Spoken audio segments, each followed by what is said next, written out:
Agad na naunawaan ng binata ang ibig sabihin ng kanyang sulyap sa magandang receptionist. Sa maikling break ng tanghalian, tumakbo ang dalaga sa library upang hanapin ang binata. Biglang sumulpot ang binata at inipit siya sa dingding. Matagal nang naghihintay ang dalaga at wala siyang intensyong umiwas dahil isa siyang chaebol. Ang napakalaking library na ito ay pag-aari rin ng kanyang pamilya. Matapos magpalitan ng pagmamahal ang dalawa, isinilid ng chaebol ang kanyang numero ng telepono sa kamay ng dalaga. Sa sandaling ito, hindi nila alam na ang kanilang nakatutuwang aksyon ay nasaksihan ni Kang Piljo na agad na nagulat sa chairman, ayaw magtrabaho ng apo. Maliban sa pakikipag-ugnayan sa empleyado, ipinahayag ng chairman na tatanggalin niya ang posisyon ni Jiang Buchion. Napilitan ng ina ni Jiang Buchion na makipag-usap sa pinakapinagkakatiwalaan niyang tao, si Kang Piljo. Ang layunin ni Kang Piljo ay gawing instrumento si Jiang Buchion para sa kanyang paghihiganti. Kaya't naisip niya ang ideya na pakasalan ni Jiang Buchion ang anak na babae ng isang konsehal, gamit ang posisyon ng biyenan upang itaas ang katayuan ni Jiang Buchion sa pamilya. Nang marinig ito, agad na matinding tumutol si Jiang Buchion. Baliw ka ba? Paano mo nasabi iyan? Iyong tiyahin na 30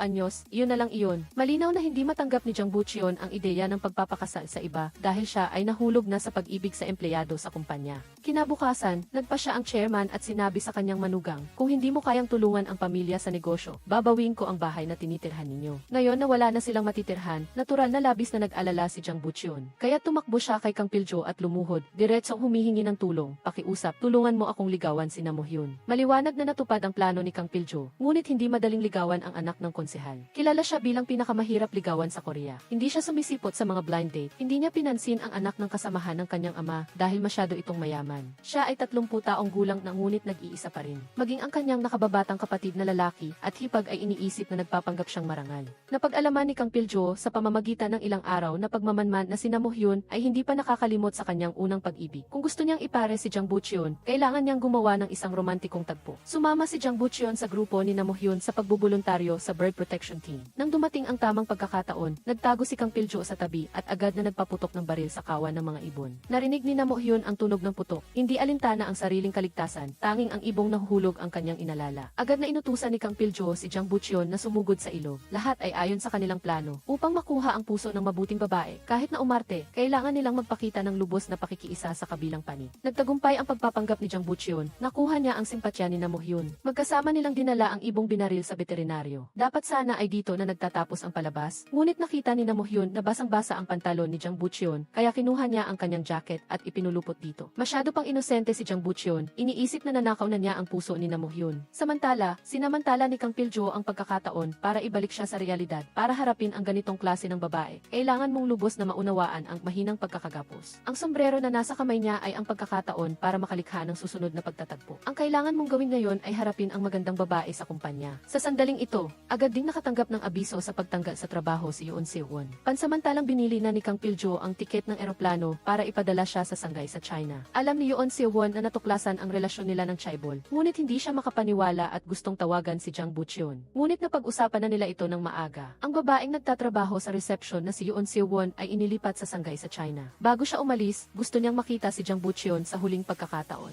Yoon Seo-won, sino iyon? Wala akong kilalang ganoong pangalan, ang sabi na parang kutsilyo na humiwa sa puso ni Yoon Seo-won. Ayaw man ni Jiang Buchion, ngunit para lang maitaas ang kanyang posisyon sa pamilya, napilitan siyang sundin ang sinabi ni Kang Piljo. Ang kasal ni Jiang Buchion at Namuhyun ay perpektong na plano. Pumunta si Kang Piljo upang hanapin ang konsehal na ama ni Namuhyun. Kung tatanggapin niya ang kasal na ito, tiyak na tutulungan siya ng buong korporasyon na maging alkalde. Nag-alala ang ama na hindi magiging masaya ang kanyang anak, ngunit buong kumpiyansa namang sinabi ni Kang Piljo na tiyak na mamahalin ni Namuhyun si Jiang Buchion. Dahil malapit na siyang lumikha ng isa pang hindi sinasadyang ipagtatagpo para sa kanila. Nagpunta si Kang Piljo sa lugar kung saan nakatira si Namuhyun at laking gulat niya nang makita itong lasing na lasing. Nang makita niya ang dalawang bastos na lalaki na gustong manggulo, agad siyang tumakbo upang protektahan si Namuhyun. Sa ilang galaw lang, napatakbo niya ang mga ito sa takot. Nawalan ng malay si Namuhyun dahil sa kalasingan at inakala niyang ang lalaking nasa harapan niya ay ang kanyang nakababatang kapatid. Kaya naman, agad siyang sumandal sa balikat ni Kang Piljo at nagpatuloy sa paglalakad. Dinala ni Kang Piljo si Namuhyun sa harap ng kanyang bahay. Sa puntong ito, hindi na kayang umupo ng tuwid ni Namuhyun, kaya pinahiram na lang siya ni Kang Piljo ng kanyang balikat sa loob ng 30 minuto pa. Sa pagtingin sa mahina at kaawa-awang babae, gusto pa sana niyang abutin ang kanyang mukha. Gaano ba siya kasuklam-suklam? Syempre, hindi. Sa huli, tahimik pa rin siyang umalis. Pagkabalik sa bahay, tiningnan niya muli ang mga litrato ni Namuhyun noong bata pa siya. Lumabas na siya ang childhood sweetheart na lumaki kasama niya. Mahigit 10 taon na ang nakalipas, pagkatapos mamatay ng kanyang mga magulang, tumalon din si Kang Piljo sa ilog para tapusin ang kanyang buhay. Isang babaeng halos kasing edad niya ang sumagip sa kanya. Ang babaeng iyon ay si Namuhyun noong bata pa siya. Kung hindi dahil sa kanyang agarang pagbibigay ng tsi, kung hindi dahil sa sampal niya noong araw na iyon, marahil ay hindi na siya nabuhay hanggang ngayon. Para lang mapabilib ang Chaebol, hindi nag-atubili si Kang Piljo na isama ang kanyang unang pag-ibig sa kanyang plano ng paghihiganti. Dahil lang siya ang anak ng isang kongresista, pinagtagpo niya ang Chaebol, isang ima ni Kin, upang siya ang maging alkalde, at siya naman ay makokontrol ang negosyo ng pamilya. Matapos ipakilala ang mga gawin ni Namuhyun, muling gumawa si Kang Piljo ng pangalawang pagkakataon para magkita sila. Pagdating pa lang ni Namuhyun sa pinto ng coffee shop, labis siyang natuwa nang makita muli ang binata na kasama niyang nagligtas ng ibon noon. Nagkataon lang, di ba? Nagkataong lang. Matagal nang inimbestigahan ang buong pamilya niya. Mahigit 15 taon na ang lumipas, hindi na nakikilala ni Namuhyun si Kang Piljo bilang kanyang unang pag-ibig. Nagpalit ng pangalan ang dalawa at nagsimulang magpakilala. Dahil dito, labis na natuwa ang puso ni Namuhyun. Gusto niyang bumalik para kunin ang sombrero at ibalik kay Jang Bucheon. Kahit nagmamadali, hindi niya nakalimutang sabihin sa kanyang mga magulang ang tungkol sa kamanghamanghang kapalaran na ito. Alam ng kanyang ama na nililinlang ni Kang Piljo ang kanyang anak sa drama na ito, ngunit nagsimula na ang damdamin ni Namuhyun. Sa totoo lang, hindi na rin sila mga bata, kaya hindi na kailangan pang itago ang kanilang nararamdaman para sa isa't isa. Sinasaulo ni Jang Bucheon ang mga cheesy lines na ibinigay sa kanya ni Kang Piljo. Gayunpaman, nang marinig ni Kang Piljo na nagsabi si Namuhyun na may gusto siya kay Jang Bucheon, hindi na siya naglakas loob na manatili pa. Bumalik siya sa bahay at dumiretso sa kama para matulog at inubos pa ang isang bote ng alak. Pagbalik ni Jang Bucheon, hindi niya maintindihan kung bakit labis na nasasaktan si Kang Piljo. Agad siyang humiga sa kama at tinitigan si Kang Piljo at lumabas na gusto niyang ibahagi ang pakiramdam ng paghalik kay Namuhyun, sinabing nahulog na siya sa pag-ibig sa espesyal na babaeng iyon. Hindi nagsisinungaling si Jang Bucheon, naaalala din ni Namuhyun ang pakiramdam kanina. Malinaw na nahulog na ang dalawa sa isang agos ng pag-ibig. Hindi rin inaasahang nagkusang loob si Namuhyun na iayain si Jang Bucheon na umakyat ng bundok kasama siya. Masaya silang nagtawanan at nag-usap, hindi man lang napansin na lihim ding nagpaplano si Kang Piljo at ang ama ni Namuhyun na gamitin ang dalawang magkasintahan para makamit ang kanilang mga layunin. Para sa dalawang ito na nalulunod sa pag-ibig, wala nang mas mahalaga pa kaysa sa kanilang relasyon sa ngayon. Nang malaman ng chairman na magkasintahan na ang kanyang apo at ang anak ng konsehal at malapit na silang makakuha ng lupa para sa konstruksyon, umayag siyang ibalik ang posisyon ng kinatawan ng kumpanya kay Jang Bucheon. Nagkaroon si Jang Bucheon ng pag-ibig at nakamit ang kanyang karera. Ang kawawa lang ay ang kanyang dating kasintahan, si Yoon Se-won, na patuloy pa ring tumatawag kahit walang sumasagot. Bumalik siya sa Korea na walang pera at walang trabaho, at higit pa rito, may dala siyang sanggol sa sinapupunan. Hindi mapatawad ni Yoon Se-won ang traidor na si Jang Bucheon. Tunay nga, nang mag-date ang dalawa sa parke, bagaman hindi malinaw ang mukha sa kamera, tiyak na si Yoon Se-won ang silweta na iyon. Nakatayo lang siya sa malayo dahil hindi pa ito ang tamang oras para lumabas. Samantala, si Kang Piljo ay labis na mahilig makinig sa usapan ng dalawa dahil ginagampanan pa rin ni Jang Bucheon ang papel ng kanyang sarili noon. Maging ang kanyang mga libangan ay hindi nagbago. Higit sa lahat, ipinagmalaki pa ng batong ito na, ngayong gabi, gagawin kong sa akin si Namuhyun. Nagsisi si Kang Piljo. Pagkagat ng dilim, tahimik niyang ibinigay ang katotohanan kay Namuhyun. Nang buksan ni Namuhyun ang mga dokumento, naroon ang resume ni Kang Piljo at Jang Bucheon. Dito niya nalaman na nagpalitan pala sila ng pagkakakilanlan. Malinaw na isa siyang chaebol na nagpanggap na empleyado. Si Namuhyun, na natural na kinamumuhian ang mga chaebol ng Korea, ay hindi ito matanggap. Natakot si Kang Piljo na masaktan siya kapag nalaman ang totoo, kaya sinundan niya ito sa hintuan ng boss. Balak sana niyang magpaliwanag at sabihin ang kanyang tunay na pagkakakilanlan, ngunit hindi siya binigyan ni Namuhyun ng pagkakataong gawin iyon. Lahat ay nasira, hindi pa man nakakabawi ang kanyang emosyon, nagkaroon na naman ng pagtatalo ang magkakapatid sa pamilya dahil sa kapangyarihan. Si Jang Bucheon, na walang sariling paninindigan, ay laging humihingi ng payo kay Kang Piljo sa lahat ng bagay, maliit man o malaki. Akala niya, pagkatapos pakasalan si Namuhyun, makakaharap na niya ang dalawang chaebol. Ngunit hindi niya akalain na bibigyan siya ni Kang Piljo ng nakakagulat na impormasyon. Ngayon ay hindi na niya maasahan ang anak ng konsehal. Ang isang chaebol ay naitaboy, tunay na kahiyahiya. Gustong tumalo ni Jang Bucheon, ngunit takot siya sa taas. Hindi siya makakakuha ng kapatawaran mula kay Namuhyun nang walang tulong ni Kang Piljo. Malinaw na hindi natutulong si Kang Piljo dahil nagpa siyang balikan ang kanyang unang pag-ibig. Kaya tahimik siyang pumunta sa lugar kung saan nagsasanay si Namuhyun sa diving. Tinitigan niya ito ng buong pansin na nakalimutan na niyang magtago. Sa huli, natuklasan pa rin siya ni Namuhyun na naging sanhi ng paglunok nito ng maraming tubig. Nang makita ito ni Kang Piljo, dali-dali siyang tumakbo papalapit. Sinusundan mo ba ako? Nakita kita kaninang umaga at nag-alala ako, kaya sinundan kita rito. Hindi niya sinabi ang kanyang pangalan noong bata pa siya.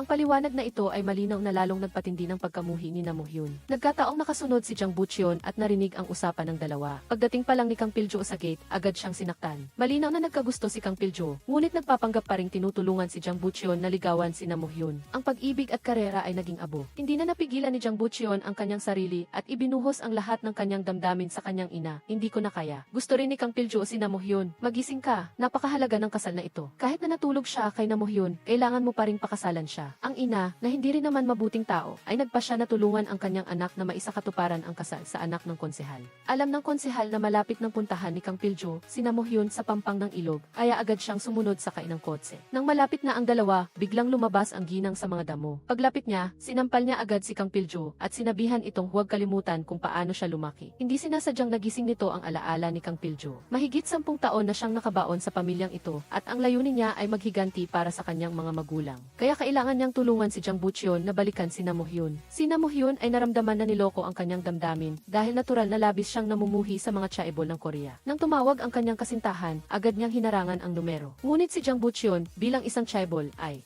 hindi matanggap ni Jang Bucheon na palampasin ang anak ng konsehal, kaya nakipag-usap siya sa isang abogado kung paano siya ibabalik. Kung walang tulong ni Kang Piljo, tiyak na hindi ito magiging matagumpay. Dahil nagsimulang subaybayan ni Kang Piljo, si Namuhyun 1 taon na ang nakalipas, lubos niyang naunawaan ang babaeng ito. Upang mahulog si Namuhyun sa pag-ibig sa chaebol, at sa gayon ay makamit ang layunin ng pagkontrol sa buong pamilya. Hindi lang niya tinipon ang lahat ng pang-araw-araw na pag-uusap, kundi patuloy din siyang kumukuha ng mga larawan ng kanyang pang-araw-araw na buhay. Tuwing lumalabas si Namuhyun, tila sinusundan siya ni Kang Piljo. Paminsan-minsan, kapag nakikita niyang inaapi si Namuhyun, hindi siya nag-aatubiling tumulong. Tahimik niyang pinoprotektahan siya. Sa paglipas ng panahon, si Kang Piljo, natuklasan niyang hindi niya sinasadyang nahulog ang loob sa optimistikong babaeng mahilig ngumiti. Ngunit hindi niya rin kayang bitawan ang paghihiganti sa ginawa ng chairman sa kanyang mga magulang. Ngayon, nagdurusa si Jang Bucheon at humingi ng tulong kay Kang Piljo. Agad ibinigay ni Kang Piljo ang lahat ng nakolekta niyang larawan kay Jang Bucheon at sinabihan itong magpanggap muli bilang siya, kasama ang isang liham para kay Namuhyun. Si Namuhyun ay hindi pa nakakalimot sa kanyang kasintahan at ang album na ito ang magiging pagkakataon para magkaayos sila. Mahal kong Namuhyun, ang pagkawala mo ay nagdulot sa akin ng matinding sakit. Nang una tayong magkita, agad akong nahulog sa pag-ibig sa iyo. Nalaman ng aking abogado na ayaw mo sa mga pamilyang chaebol, kaya nagpalit kami ng pagkakakilanlan nang magkita tayo.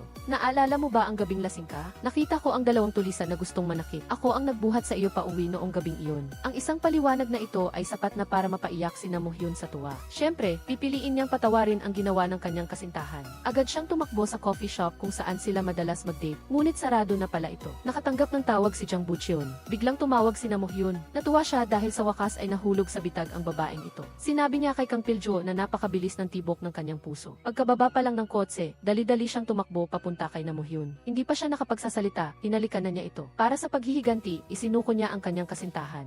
Sa loob-loob ni Kang Piljo, gumuho ang lahat. Nagpasya siyang sunugin ang lahat ng larawan ni Namuhyun. Mahigit 10 taon siyang nagpalit ng pangalan at nagpa-cosmetic surgery. Isinakatuparan ang kasal ng kanyang unang pag-ibig at ni Jang Bucheon, ngunit ang lahat ng ito ay nagbigay daan din sa kanyang paghihiganti. Kinabukasan, masayang bumisita si Namuhyun sa kanyang magiging biyenan. Matagal nang pinirmahan ng ginang ang kasunduan sa kasal kasama ang ama ni Namuhyun, kaya naman pinahirapan niya ang kanyang magiging manugang. Sinabing pagkatapos ng kasal ay kailangang humingi ng payo si Namuhyun sa kanya sa anumang desisyon. Sa unang pagkakataon, naramdaman ni Namuhyun ang nakakatakot na pagkatao ng kanyang chaebol na biyenan. Sa mga ganitong sitwasyon, kailangan lang ng isang matamis na ngiti. Ngunit diretsong sinaway ng ginang, huwag kang humiti ng ganyan buong araw. Ang sobrang pagngiti ay mukhang mura. Malapit ka nang maging miyembro ng pamilya. Mas mabuti pang huwag na lang pumasok sa ganitong uri ng pamilya. Ngunit iniisip pa rin ni Namuhyun na malapit na siyang ikasal sa kanyang minamahal. Hindi niya alam na ang buong pamilya ay naglalaway sa posisyon ng kanyang ama bilang konsehal. Nais ng chairman na mabilis na makuha ang lupain para sa konstruksyon, kaya hindi siya tumutol sa dalawa. Agad niyang ipinahayag na magsasagawa siya ng isang marangyang kasal para sa kanila. Naramdaman ni Namuhyun na napakabilis ng pangyayari, ngunit hindi siya naglakas loob na magsalita. Si Jang Bucheon, upang makipagtulungan sa pamilya at mabilis na matapos ang kasal na ito para sa kapakinabangan, ay kusang loob na nagmungkahi na makipagkita sa kanyang magiging biyenan, ang ina ni Namuhyun.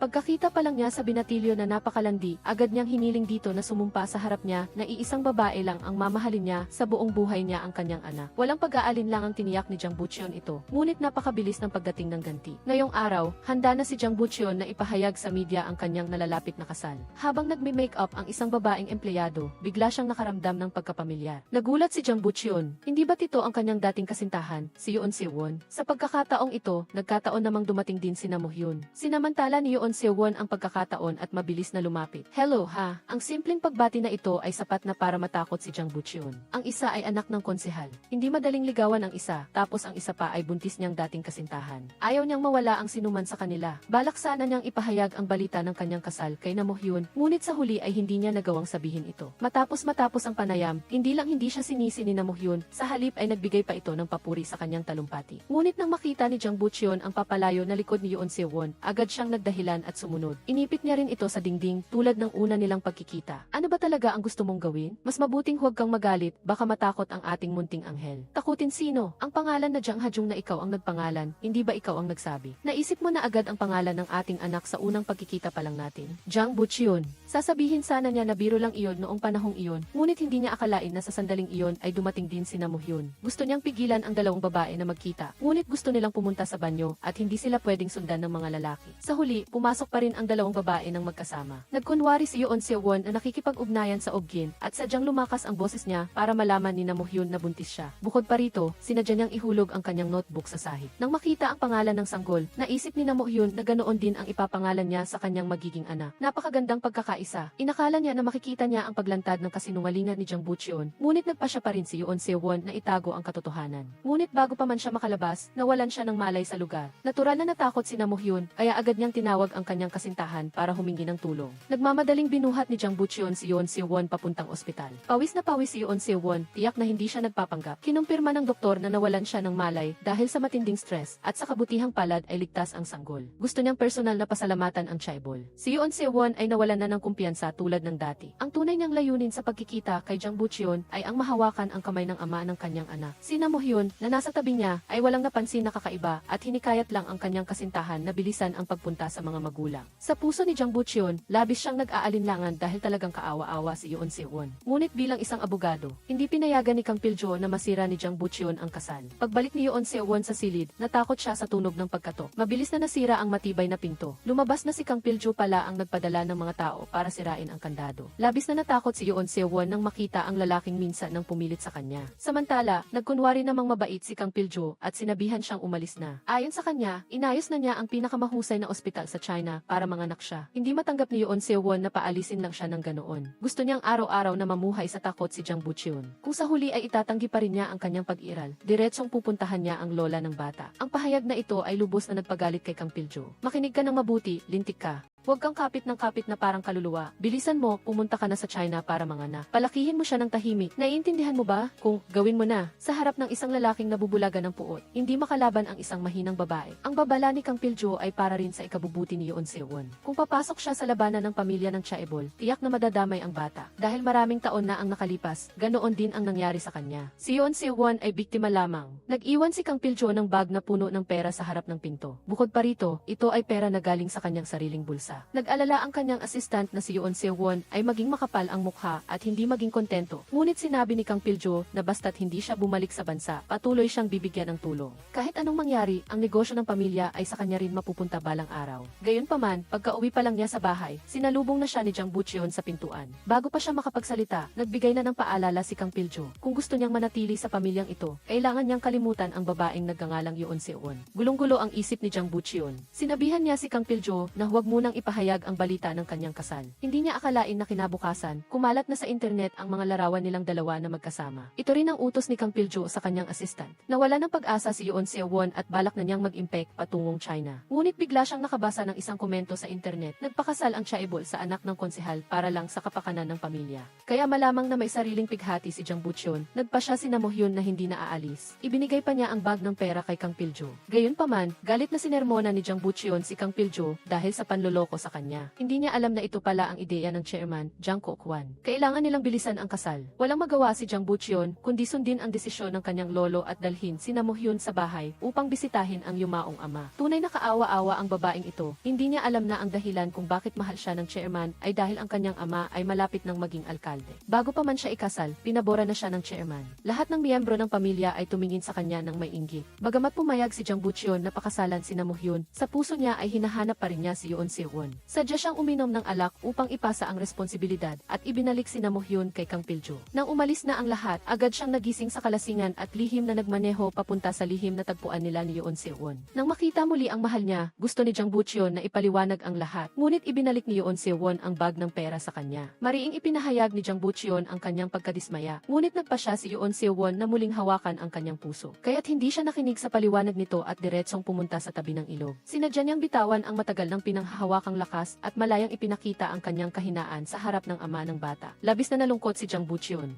Sa huli, mahigpit pa rin niyang niyakap si Yoon Seo-won at ang kanilang relasyon ay unti-unting naging malabo. Sa simula pa lang, sila na talaga ang magkatambal. Ngunit para makaganti, pinaghiwalay sila ni Kang Pil-jo para kay Na Mo-hyun at Jang Butcheon. Hindi alam ni Na Mo-hyun kahit sa panaginip na ang kanyang unang pag-ibig ay nagpalit na ng pangalan at nagparetoke pa. Ngunit sa pagkakataong ito, nasa problema si Kang Pil-jo. Natuklasan ng chairman, Jang Kook-hwan, ang kanyang pagbili ng maraming shares ng pamilya. Inakala ng chairman na bilang abogado ni Jang Butcheon, may iba siyang intensyon sa paggawa nito. Diretsahang sinabi ni Kang Pil-jo na gusto niyang unti-unting ilipat ang mga shares na ito kay Jang Butcheon para matulungan itong maging si. Maliwanag na ideya ito ni Jung Malran, ngunit nang matuklasan, isinisi pa rin niya kay Kang Pil-jo. Para lang magkunwari, sinampal siya ni Jung Malran. Sanay na si Kang Pil-jo na maging scapegoat para sa mag-ina. Lumuhod si Jang Butcheon at nagmakaawa sa chairman, Jang Kook-hwan, na patawarin si Kang Pil-jo. Hindi inakala ng chairman kahit sa panaginip na si Kang Pil-jo ang kanyang inabandonang apo. Hindi siya lumambot sa paliwanag ni Kang Pil-jo, direkta siyang nagdeklara ng pagtanggal at pagpapatalsik dito. Sanay na si Kang Pil-jo sa walang awang pamilyang ito. Tanging si Jang Butcheon lang ang nakaramdam ng panghihinayang. Sa loob ng mahigit 10 taon, 3 beses nang nakulong si Kang Pil-jo para sa kanya, bukal sa loob na ibinigay ang unang pag-ibig niya kay Jang Butcheon at palihim pang nagbigay ng suportang pinansyal sa dating kasintahan. Ayaw ni Jang Butcheon na umalis ang kanyang katulong ng ganoon lang. Siniguro ni Jang Butcheon na may paraan siyang kumbinsihin ang kanyang lolo. Sa mismong sandaling ito, tumawag din ang chairman, Jang Kook-hwan. Lolo, akala ni Jang Butcheon ay may pag-asa pa siyang manatili. Ngunit pagkatapos niyang kausapin ang lolo, hindi na niya ito binanggit pa. Tahimik na umalis si Kang Pil-jo sa pamilyang matagal na niyang pinagsilbihan ng mahigit 10 taon. Hindi ito dahil sa pagmamahal, kundi dahil sa panghihinayang. Kailangang matapos ang kanyang plano ng paghihiganti. Habang hindi niya alam ang gagawin, aksidente niyang nakasalubong ang kanyang unang pag-ibig, Yoon Seo-won, na narito rin para magpicture. Sa simula pa lang, magkababata na sila at alam ng lahat. Nagpalit ng pangalan at nagparetoke si Kang Pil-jo noon.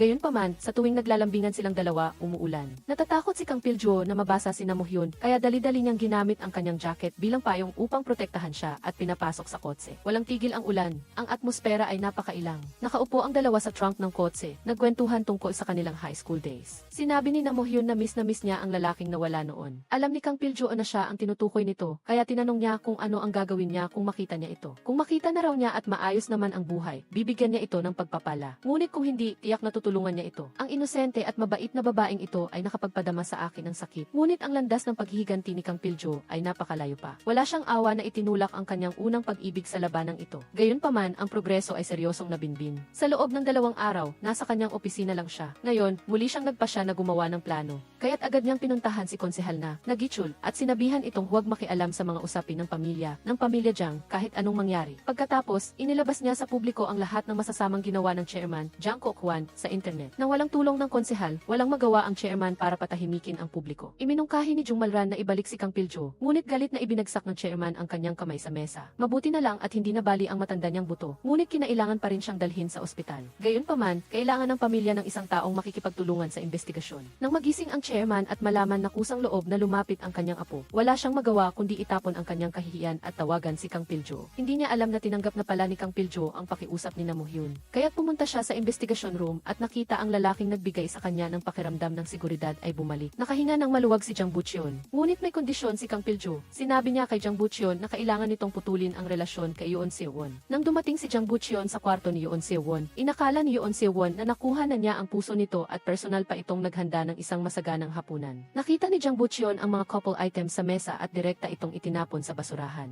Kailangan kong pakasalan si Na Mo-hyun. Sabihin mo sa kanya ang intensyon mo. Umalis ka na, parang natapos na tayo. Hindi mo rin naman mapapalitan ang lugar niya. Bagamat kailangan niyang sabihin ang mga walang pusong salitang ito na labag sa kanyang kalooban, ito ay para sa kapakanan ng pamilya. Gayunpaman, determinado pa rin si Jang Butcheon na iwanan si Yoon Seo-won. Kahit na pumayag si Yoon Seo-won na maging nasa likod lang niya, hindi pa rin niya binigyan ng anumang pagkakataon. Nag-iwan lang siya ng tumpok ng pera at umalis. kiss. Pagkatapos, nakipagkita siya kay Namohyun at inilabas ang diamond ring na inihanda niya noon. Hindi tinanggihan ni Namohyun ang simpleng proposal ni Jang Bucheon. Sa kabilang banda, nakabalik na si Kang Piljo sa pamilya ng mga Jang. Kinilala ni Jung Malran ang kanyang sakripisyo, ngunit hindi niya gusto ang ganitong paraan ng pagpapakita ng pagmamahal dahil si Jung Malran ang kanyang madrasta at siya rin ang target ng paghihiganti ni Kang Piljo. Ngayon, kailangan nilang magtulungan sa isang bagay, ang pumunta sa chairman, Jang Kook-hwan, at magbigay ng mga kondisyon.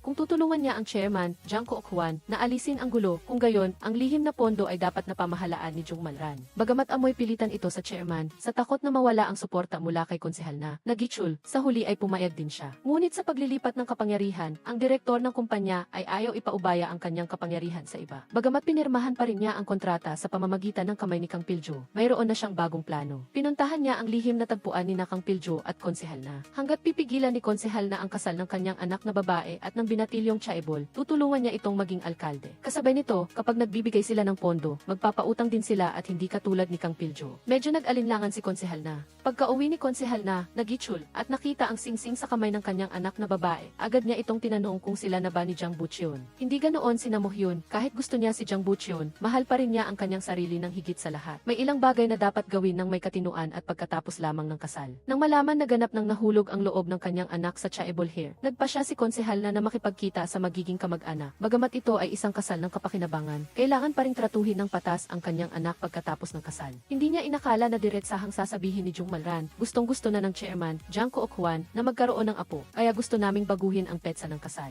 Baguhin ito sa araw ng obulasyon sa report ng pagsusuri ni Namohyun. Hayaan ang mga bata na magpasya para sa kanilang sarili. Muling idiniin ni Jung Malran na ang kanilang pamilya ay hindi ordinaryong pamilya. Kung nakinabang na sa bahagi ng kayamanan ng pamilya, kung gayon ang katawan ng manugang na babae ay pag-aari na rin ng pamilyang ito. Alam ni konsehal na Nagichul na ang pagpapakasal ng kanyang anak dito ay magiging bangungot. Ngunit para makuha ang pera para sa halalan mula sa pamilya ng chaebol, hindi pa rin siya nag-atubili. Dinala niya ang kanyang anak para sa engagement procedure. Pagkatapos ng engagement, maayos na na-promote si Jang Bucheon. Umaasa siya na mula ngayon, lilipat na si Namohyun para manirahan kasama niya. Bagamat fiancé na niya ito, nanatili pa rin si Namohyun sa kanyang paninindigan dahil si Jang Bucheon ang una niyang boyfriend pagtanda. Ngunit mayroon siyang isa pang espesyal na regalo para kay Jang Bucheon, ang "I-mahal kita". Matagal nang naghihintay si Jang Bucheon para sa mga salitang iyon. Sa suporta ng anak na babae ni konsehal na Nagichul, hindi nakalayuan ang posisyon ng direktor. Ngunit hindi niya inaasahan na isang sikreto na itinago ng higit sa 25 taon ang naghihintay sa kanya. Natuklasan ni Kang Piljo sa pamamagitan ng i-test ng pamilya na hindi pala tunay na apo ng chairman, Jang Kook-hwan, si Jang Bucheon. Hindi matanggap ni Jang Bucheon ang balitang ito dahil idiniin ng chairman na tanging sa kanyang kadugo lamang niya iiwan ang kanyang ari-arian. Pumunta si Jang Bucheon sa tabi ng ilog at gustong magpakamatay, ngunit napakalamig ng tubig ng ilog sa taglamig. Ilang minuto pa lang si Jang Bucheon doon ay kinailangan na niyang mabilis na tumakbo papasok sa kotse. Nakita niya ang isang tiyuhin na may dalang bata na dumaan at biglang naalala ni Jang Bucheon ang kanyang sariling dugot laman kay Yoon Se-won. Hindi ko inaasahang tatawagan mo pa rin ako. Gusto kong malaman kung ang sanggol ay kamukha mo o kamukha ko. Sinisimulan na akong sipain ng sanggol. Ang mga salitang ito ay direktang tumama sa kahinaan ni Jang Bucheon. Kailangan niyang mabuhay ng maayos upang palihim na alagaan si Yoon Se-won at ang bata. Ngunit ilang araw na siyang hindi umuuwi at hindi niya alam kung paano ipapaliwanag kay Namohyun. Kaya't agad siyang nagmaneho sa maling direksyon upang sadyang lumikha ng aksidente. Lubos na nag-alala si Namohyun nang malaman ang balita. Nagkunwari si Jang Bucheon na kaawa-awa at sinabing hindi siya tunay na apo ng pamilya at hindi niya maaaring manahin ang ari-arian ng chairman, Jang Kook-hwan. Ngunit si Namohyun ay walang pakialam sa mga bagay na iyon at sinabi pa na itatago niya ang sikreto ni Jang Bucheon. Ang mabait na babaeng ito ay naloko pa rin. Ang kanilang kasal ay natuloy ayon sa plano. Ngunit nang makita ni Kang Piljo ang babaeng mahal niya na pumasok sa altar, may kaunting kirot pa rin sa kanyang puso. Naintindihan ng scriptwriter ang ibig sabihin nito at agad na isinara ang pinto. Ang buong pamilya ay isinagawa rin ang kasunduan na nilagdaan kay konsehal na Nagichul. Ang unang halaga ng pera para sa kampanya ay naipadala na rin ng buo. Ang pinakakaawa-awa pa rin ay si Kang Piljo. Mula ngayon, hindi na niya maaaring isipin si Namohyun. Kahit ang responsibilidad sa pag-aalaga kay Jung Malran ay ipinasa na rin sa kanya. Marahil ito ang halaga ng paghihiganti. Napakabilis na lumipas ang 5 taon. Sina Namohyun at Jang Bucheon na nagtrabaho sa sangay sa London sa loob ng maraming taon ay sa wakas ay sumakay na ng eroplano pa uwi sa bansa. Ngunit wala pa rin silang anak. Sinabihan ni Jang Bucheon si Namohyun na matulog pa, habang siya naman ay tahimik na nagpunta sa wine room ng eroplano. Sa sandaling iyon, isang babae ang nagdala ng baso ng alak. Nang lumingon siya, hindi ba si Yoon Se-won iyon? Ano nga ba ang ginawa ni Jang Bucheon sa loob ng 5 taon sa London? Ngunit hindi makatulog si Namohyun. Pupunta sana siya sa counter para bumili ng pampatulog. Mabuti na lang at mabilis na umalis si Yoon Se-won. Ngunit pagkalabas ni Jang Bucheon, napansin pa rin ni Namohyun ang isang baso ng alak na may bakas ng lipstick. Sa sandaling ito, dumating din si Kang Piljo sa airport para sunduin ang isang tao. Nakita niya ang babaeng nakaakbay sa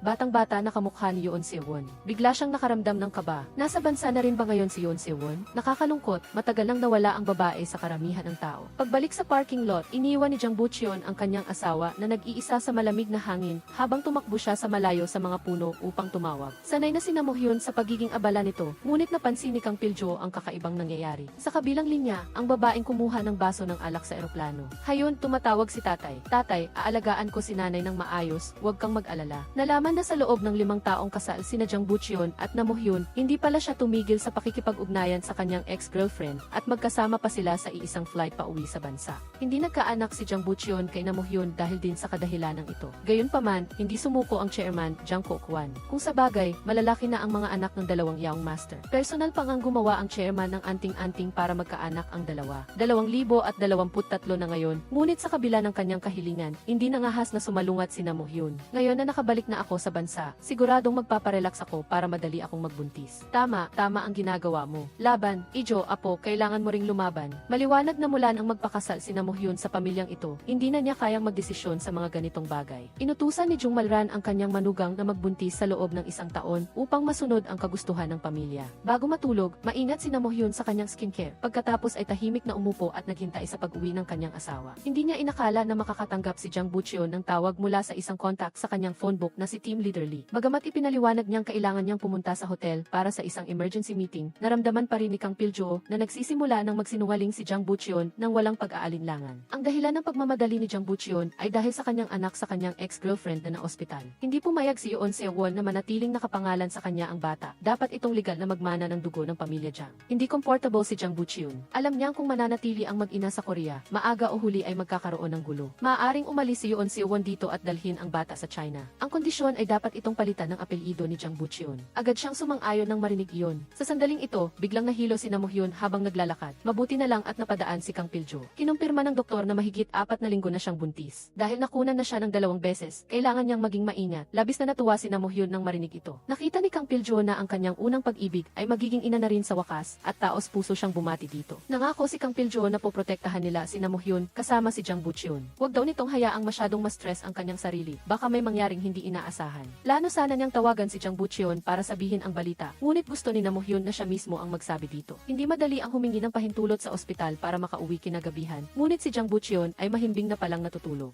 Ang inosenteng babaeng ito ay nakaupo sa harap ng salamin, bumubulong sa kanyang dinadala. Siguro napagod lang ang tatay sa trabaho at hindi niya alam na nag-iisip na pala si Jang Boo-cheon ng paraan para protektahan ang anak ng kanyang ex-girlfriend. Nang makita ni Jang Boo-cheon ang sobrang daming tawag mula kay Yoon Se-won, direkta niya itong pinatay. Hindi niya inakala na magagalit ito. Nagpa siya si Yoon Se-won na hindi na pupunta sa China. Kinaumagahan, agad siyang tumawag kay Na Mo-hyun. Hindi inakala ni Jang Boo-cheon kahit sa panaginip na direkta niyang dadalhin ang bata sa kanyang bahay. Pagkatapos ng ilang beses na pagkikita, matagal nang itinuturing ni Na Mo-hyun si Yoon Se-won bilang kanyang matalik na kaibigan. Nang ipakilala niya si Yoon Se-won sa kanyang biyenan, Jung Malran, nakaramdam agad si Jung Malran na pamilyar ang babaeng ito. Ito ay dahil noon, si Yoon Se-won ay dating empleyado sa kumpanya. Mabuti na lang at hindi pa rin naalala ni Jung Malran. Sadyang pinuri ni Yoon Se-won ang kanilang bahay, umaasang makapag-tour. Ang totoo, gusto niyang hanapin si Jang Boo-cheon para sorpresahin ito. Gayunpaman, hinanap niya sa buong paligid, ngunit hindi niya nakita si Jang Boo-cheon. Ngunit dahil matagal siyang sumunod sa bata, hindi na niya kinaya. Mahigpit na hinawakan ni Na Mo-hyun ang kanyang tiyan na sumasakit at napaupo sa sahig. Sa takot na iwanan siya muli ng sanggol, sinabihan niya lang si Yoon Se-won na dalhin siya ng palihim sa ospital. Buti na lang at walang malubhang nangyari. Sadyang dinala ni Yoon Se-won si Hayun sa ospital at ayaw umalis dahil alam niyang darating ang taong iyon. Nang itulak ni Jang Boo-cheon ang pinto para pumasok, hindi niya inakala kahit sa panaginip ang magiging resulta ng hindi pagsagot sa tawag. Ay ganoon kalubha. Nang marinig niya ang boses ni Na Mo-hyun, saka lang siya kumalma. Nakipagtulungan din si Yoon Se-won sa pag-arte. Hindi inaasahan na sa sandaling ito, biglang sumugod si Kang Pil-jo sa silid. Habang hindi alam ng lahat ang gagawin, umasok ang doktor at ibinalita na buntis si Na Mo-hyun. Napakakomplikado ng pakiramdam ni Jang Boo-cheon ngayon, habang si Yoon Se-won naman ay umiiyak. Para bawasan ang awkwardness, agad na niyakap ni Jang Boo-cheon ang kanyang asawa. Pinahihiwatig din niya na nakapili na siya. Nang pumasok si Jung Malran, naging mas nakakatakot ang eksena kaysa dati. Ang pagdating ni Jung Malran ay ikinagulat ng lahat. Ang isang matalas na tao tulad niya ay matagal nang naimbestigahan ang pagkatao ni Yoon Se-won.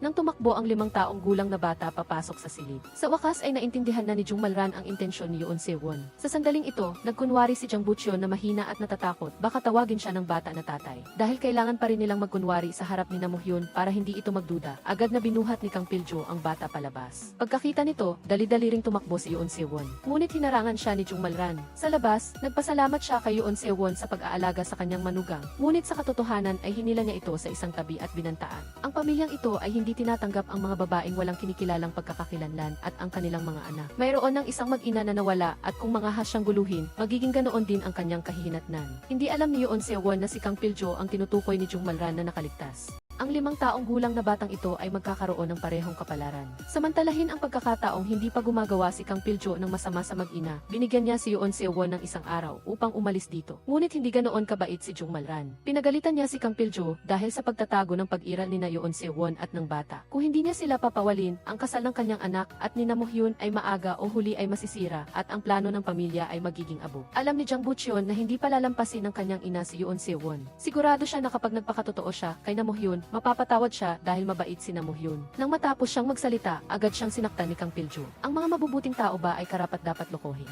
Bukod pa rito, sapat na ang kahihiyan ni Kang Pil-jo sa pagpapakasal ng dalawa. Walang dahilan si Jang Boo-cheon para manlaban. Umaasa lang siya na mabibigyan ng pangalan ang inosenteng bata. Malambot na sana ang puso ni Kang Pil-jo, ngunit hindi niya inaasahan na pupuntahan pala ni Jang Boo-cheon si Yoon Se-won at naantig pa ito sa kanyang mga luha. Pagkaalis ni Jang Boo-cheon, narinig ni Yoon Se-won ang malakas na katok sa pinto. Nalaman niyang matagal nang nasa loob si Kang Pil-jo. Gusto sana niyang ilibing si Yoon Se-won, ngunit paano naman ang bata? Bagamat hindi kayang gawin ni Kang Pil-jo ang sarili niya, nahulaan na ni Jung Malran ang pangyayaring ito. Matagumpay na pinasok ng asasin na ipinadala niya ang pinto. Mabilis na natalo ni Kang Pil-jo ang asasin sa ilang galaw. Labis na natakot si Yoon Se-won na nagtatago sa isang sulok. Nang muli niyang suriin sa labas, nalaman niyang umalis na ang dalawa. Bigla siyang nagising. Sa halip na umupo at maghintay ng kapahamakan, mas mainam na lumaban muna. Kaya, si Mo-hyun ang magiging target niya. Nang magkita silang muli, nagtatakang tinanong ni Mo-hyun si Yoon Se-won kung bakit hindi niya isinama ang bata. Sinabi ni Yoon Se-won na kung gusto niyang makita ang bata, maaari niyang ipakita kay Mo-hyun ang litrato. Parehong naloko ng tribal hair ang dalawang babaeng ito. Walang sinuman sa kanila ang may kasalanan. Sinabi ni Yoon Se-won na matagal na niya kilala si Jang Boo-cheon, na totoo naman.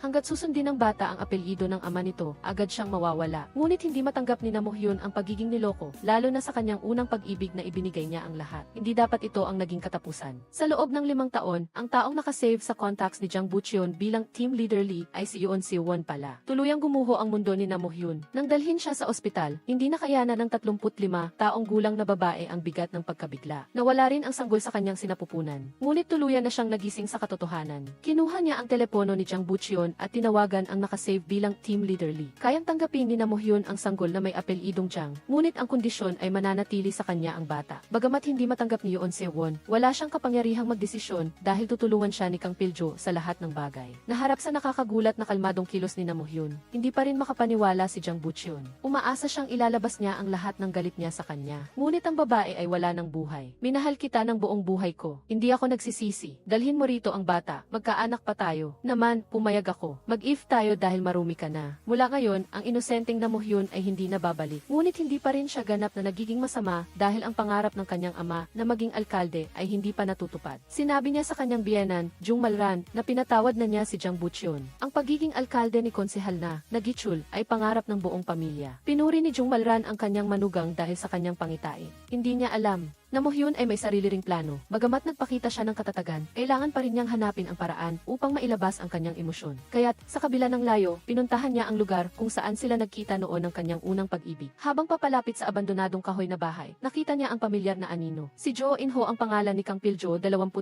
taon na ang nakalipas. Hindi niya inakala na ang kanyang unang pag-ibig na matagal na niyang iningatan sa kanyang puso ay ang abogadong palaging tahimik na nagmamalasakit sa kanya. Naluha ang dalawa sa sobrang emosyon. Ang mga magagandang araw na iyon ay muling nagpakita sa harap ni Kang Pil-jo. Hindi niya ito itinanggi, wala na lang siyang paraan para bumalik. Sa pagkakataong ito, malayo na ang narating nila. Para makaganti, itinulak ni Kang Pil-jo ang kanyang unang pag-ibig sa digmaang ito na nagdulot sa kanya ng pagdurusa. Sa sarili niyang kasal, para kay Mo-hyun, nang makita niyang masaya ang minamahal niya, bumaba na sa wakas ang mabigat na pasanin sa kanyang puso. Ipinaliwanag ni Kang Pil-jo ang dahilan kung bakit niya pinalitan ang kanyang pangalan at nagpa-plastic surgery dahil gusto niyang gawin ang ilang bagay para sa pamilyang inosente, kaya taon-taon ay pumupunta siya rito upang magbigay pugay. Malinaw na hindi Hindi alam ni Na Mo-hyun na ang salarin ay ang kanyang biyenang babae. Sumang-ayon siyang panatilihing sikreto ito para sa kanya. Ngayon ay mayroon silang parehong layunin at iyon ay anuman ang mangyari. Kailangan nilang tulungan ang ama ni Na Mo-hyun na maging alkalde. Hindi lang alam ni Na Mo-hyun na ang kanyang ama ay nakikipagtulungan sa pamilya Jang sa loob ng maraming taon at patuloy na tumatanggap ng mga donasyon mula sa kanila. Kaya naman, sa ilang round ng botohan ay nanguna sila, ngunit lubusan nilang minamaliit ang iba pang kalaban. Matagal nang gustong suportahan ni Jang Sung-man ang ibang kandidato, kaya mabilis siyang nakakolekta ng isa-zero ebidensya na tumatanggap ng pera si Konsehal na Gi-chul. Habang masayang nagdiriwang ang buong pamilya ng isang party para ipagdiwang ang matagumpay na halalan, biglang iniulat sa Ji na tumanggap si Konsehal na Gi-chul ng malaking halaga ng pera. Ang pera ay nagmula sa pamilya Jang kung saan ikinasal ang kanyang anak na babae at personal pa itong pinangasiwaan ng mga investigador. Lahat ay natigilan sa kanilang kinatatayuan. Alam ni Konsehal na Gi-chul na ang lahat ay nawasak na, tanging si Jang Sung-man lang ang masayang nanalo. Kaya, si Konsehal na Gi-chul ay naging biktima sa labanan ng pamilya Na Mo-hyun. Naniniwala pa rin si Na Mo-hyun na hindi kailanman tatanggapin ng kanyang ama ang pera. Gusto niyang linawin ang mga bagay-bagay, ngunit alam ni Kang Pil-jo na ang kailangan niyang gawin ngayon ay protektahan si Na Mo-hyun. Hindi niya pwedeng hayaan itong lumitaw sa harap ng media. Bilang asawa, ang pagiging buhay ni Jang Bu-cheon ay lubos na walang silbi. Pagkatapos mangyari ang insidente sa kanyang biyenan, wala rin siyang nagawa. Sinabi lang niya sa kanyang asawa na nag-aalala siya. Hindi man lang niya naramdaman ang pag-aalala nito. Sa halip ay nagsiselos pa siya kay Kang Pil-jo. Pagbukas pa lang ng bibig niya ay sinabi na niyang sinira ni Kang Pil-jo ang lahat. Ang pangyayari ay bigla ang dumating na maging si Kang Pil-jo ay hindi inaasahan. Mabilis na kumalat ang balita na tumanggap ng pera si Konsehal na Gi-chul. Sa internet ay nagsimula na rin kumalat ang balita na sinasamantala niya ang kanyang anak na babae. Muling kinukumpuni ni Kang Pil-jo ang relasyon sa mga chaebol. Pakiramdam niya ay hindi ito maganda. Malalaman din ni Na Mo-hyun na ginagamit siya ng kanyang ama, kaya agad siyang nagpanggap bilang isang abogado at dinala ito upang makipagkita sa kanya. Gustong linawin ni Na Mo-hyun kung talagang tumanggap ng pera ang kanyang ama mula sa pamilya Jang. Pagkatapos makatanggap ng negatibong sagot, huminga siya ng maluwag. Tanging si Kang Pil-jo lang ang nakakaalam na hindi na maililigtas ang lahat at lihim siyang nagpapahiwatig kay Konsehal na Gi-chul na isisi kay Jang Sung-man upang maiwasan na masaktan si Na Mo-hyun. Bagaman nagpeke siya ng ebidensya upang pagbintangan si Jang Sung-man, minamaliit niya ang pagmamahal ng presidente para sa kanyang anak. Alam ng presidente na ginamit ni Jang Sung-man ang pera upang suportahan ang ibang kandidato, ngunit hindi rin niya ito sinisi. Maging si Kang Pil-jo ay sinabihan na tulungan ang ibang konsehal dahil ang bundok ng ama ni Na Mo-hyun ay malapit ng bumagsak. Talagang walang puso ang matandang tusong ito. Nang ilabas ang konsehal, agad na lumapit ang presidente. Ayaw niyang makulong ang kanyang anak dahil sa kasong ito. Kung ang lahat ng pag-asa ay nawasak na, hayaan na lang na ang konsehal ang magdusa ng lahat. Pagkatapos ng lahat, hindi pa alam ng kanyang anak na babae na ginagamit siya. Alam ng konsehal na gusto siyang patayin ng presidente. Nang makita niya ang mag-inang Na Mo-hyun na diretsong sinabi na ang kasal na ito ay nakasalalay lamang sa bata sa sinapupunan, sinabi ni Na Mo-hyun sa kanya na alagaan ng mabuti ang kanyang apo sa tuhod. Hindi kayang sabihin ni Na Mo-hyun na wala na ang bata. Ang pangarap ni Konsehal na Gi-chul na maging alkalde ay tuluyang naglaho. Wala na siyang pakialam sa kahit ano. Kahit hindi siya sinisisi ng kanyang asawa, nahihiya pa rin siya sa kanyang anak na babae. May karapatan si Na Mo-hyun na malaman ang lahat, kaya hindi na niya itinago ang pagtanggap niya ng pera mula sa pamilya Jang. Sinabi niya kay Na Mo-hyun na ang pagkikita nila ni Jang Bu-cheon ay para lamang sa kapakinabangan mula sa simula. Parang kidlat na tumama sa tenga ni Na Mo-hyun ang narinig niya. Maging ang pinakapinagkakatiwalaan niyang ama ay niloko siya. Biglang naalala ni Kang Pil-jo ang sinabi ng presidente. Agad siyang nakaramdam ng hindi maganda, kaya dali-dali siyang tumakbo sa kwarto ni Konsehal na Gi-chul. Namalayan din ni Na Mo-hyun na may mali, ngunit nang tumakbo si Kang Pil-jo sa pintuan ng silid, sumilip siya sa salamin at nakita niyang nagpakamatay na ang konsehal. Talagang napakasaklap ng kapalaran ni Na Mo-hyun na napangasawa ang isang chaebol's son. Pagkatapos pa lang ng libing ng kanyang ama, agad na tinawag ng kanyang biyenan si Kang Pil-jo upang kalkulahin ang halaga ng ari-arian na matatanggap ng kanyang manugang pagkatapos ng diborsyo. Dahil namatay ang konsehal, wala na siyang halaga. Kailangan niyang paalisin agad ito at magplano ng isa pang kasal para kay Jang Bu-cheon para sa kapakinabangan. Mas walang awa ang presidente. Alam niyang wala na ang bata sa sinapupunan ng kanyang manugang, kaya direkta niyang idineklara na hindi niya ito papayagang manatili sa bahay na ito. Sanay na si Kang Pil-jo sa bilis ng pagbabago ng mga mukha. Mas mabilis pa sa dating kasintahan ng pamilyang ito. Lihim na kinuha ni Kang Pil-jo ang mga naiwang gamit ng konsehal. Pinakinggan niya muli ang mga recording ng tawag sa telepono, kasama na ang pag-uusap niya at ng konsehal. Kung mahuhulog ito sa kamay ng investigador, tiyak na papanagutin siya. Kaya sinabihan ni Kang Pil-jo ang kanyang assistant na burahin ang lahat ng ebidensya tungkol sa kanya. Iniwan lamang niya ang pag-uusap sa pagitan ng konsehal at ng presidente ng pamilya Jang. Sinabihan si Na Mo-hyun na ito ang katotohanan kailangan niyang malaman. Nang malaman ni Na Mo-hyun na ang presidente mismo ang pumilit sa kanyang ama na mamatay, hindi na napigilan ang kanyang luha. Nagsisisi siya na minahal niya si Jang Bu-cheon na nagdulot ng kamatayan ng kanyang ama sa kamay ng pamilya ng kanyang asawa. Sa harapan, inalok ni Kang Pil-jo si Na Mo-hyun na makipagdiborsyo kay Jang Bu-cheon. Ngunit sa katunayan ay gusto niyang makipagtulungan kay Na Mo-hyun upang harapin ang presidente. Siyempre, hindi matanggap ni Na Mo-hyun ang lahat ng ito. Ang pagtataksil ni Jang Bu-cheon ay sumira sa kanyang buhay. Ang dating masayang pamilya pamilya ay lubos na nawasak. Kailangan niyang iparamdam sa buong pamilya na pagbabayaran nila ang kanilang mga ginawa. Siyempre, si Jang Bucheon ang magiging unang target. Mahal pa rin niya si Namuhyun, ngunit palagi siyang nakakaramdam ng hiya. Nang makakuha siya ng kapatawaran mula kay Namuhyun, ganap na siyang nagpasya na hindi niya hahayaang bumalik ang kanyang anak sa pamilya upang makaapekto sa kanyang relasyon. Kung sa mga nakaraang pagkakataon ay ayaw pumunta ni Yoon Se-won sa China, sa pagkakataong ito ay papayagan na siyang dalhin ang bata sa Amerika. Bibigyan pa rin niya ng sustento ang mag-ina tulad ng ipinangako. Gaya ng dati, hindi pa rin makontento si Yoon Se-won. Ngunit ang pagiging malumanay niya ngayon ay wala ng silbi. Nagpahayag si Jang Bucheon ng kanyang panghihinayang kay Namuhyun na gusto niyang protektahan ito habang buhay. Ngunit hindi papayag si Yoon Se-won na mangyari ito. Dinala ni Jang Bucheon ang kanyang asawa upang magmakaawa sa presidente. Natitiyakin niyang gagawin nila ang lahat ng kanilang makakaya. Nagpaplano rin si Namuhyun ng kanyang paghihiganti, kaya't nagpahayag siya ng kanyang buong pakikipagtulungan kay Jang Bucheon. Bagaman tinanggap ng presidente ang kanyang manugang, ang determinasyon ni Jang Bucheon ay kailangan pa ring dumaan sa matinding pagsubok. Ngayon, pinipilit siya ng kanyang kapatid na lalaki na ibigay ang posisyon ng direktor ng kumpanya sa kanya o sasabihin niya kay Namuhyun ang tungkol sa kinontrata ni Kang Piljo ang aksidenteng pagkikita para sa dalawa. Bagamat napakahalaga ng posisyon ng direktor, hindi na kayang makaranas ng isa pang pagkabigla si Namuhyun. Nang dumating ang araw ng pag-upo sa posisyon ng direktor, malapit na sanang makuha ni Jang Bucheon ang posisyon, ngunit kusang loob niyang ipinaubaya ito sa iba. Para kay Kang Piljo, hindi ito malaking problema, ngunit hindi matanggap ng ginang ang desisyon ng kanyang anak. Ang tenga ni Jang Bucheon ay malformed na dahil sa pagpisil ng kanyang ina mula pa noong bata pa siya. Sa pagkakataong ito, hindi rin niya ito pinalampas, sinisi niya si Jang Bucheon na kinain daw niya ang pampagulo. Kahit masakit ang katawan, hindi pa rin sumuko si Jang Bucheon. Sanay na ang ginang sa pagiging mapagmataas at hindi niya alam na sa loob ng bahay. Sa pamilya na pala, mayroon ang gustong maghiganti sa kanya. Sinabihan ni Namuhyun si Kang Piljo na kailangan niyang manatili rito para malaman ang katotohanan. Tinitigan niya ang kanyang tagapagligtas noon at nanumpa siyang poprotektahan niya ito. Sinabi ni Kang Piljo na nagsisimula pa lang ang planong ito at pagkatapos ay binigyan niya si Namuhyun ng alas para harapin ang ginang. Bibigyan kita ng 10 beses ng kompensasyon. Iwalayan mo na si Jang Bucheon. Kahit bigyan mo pa ako ng 10,000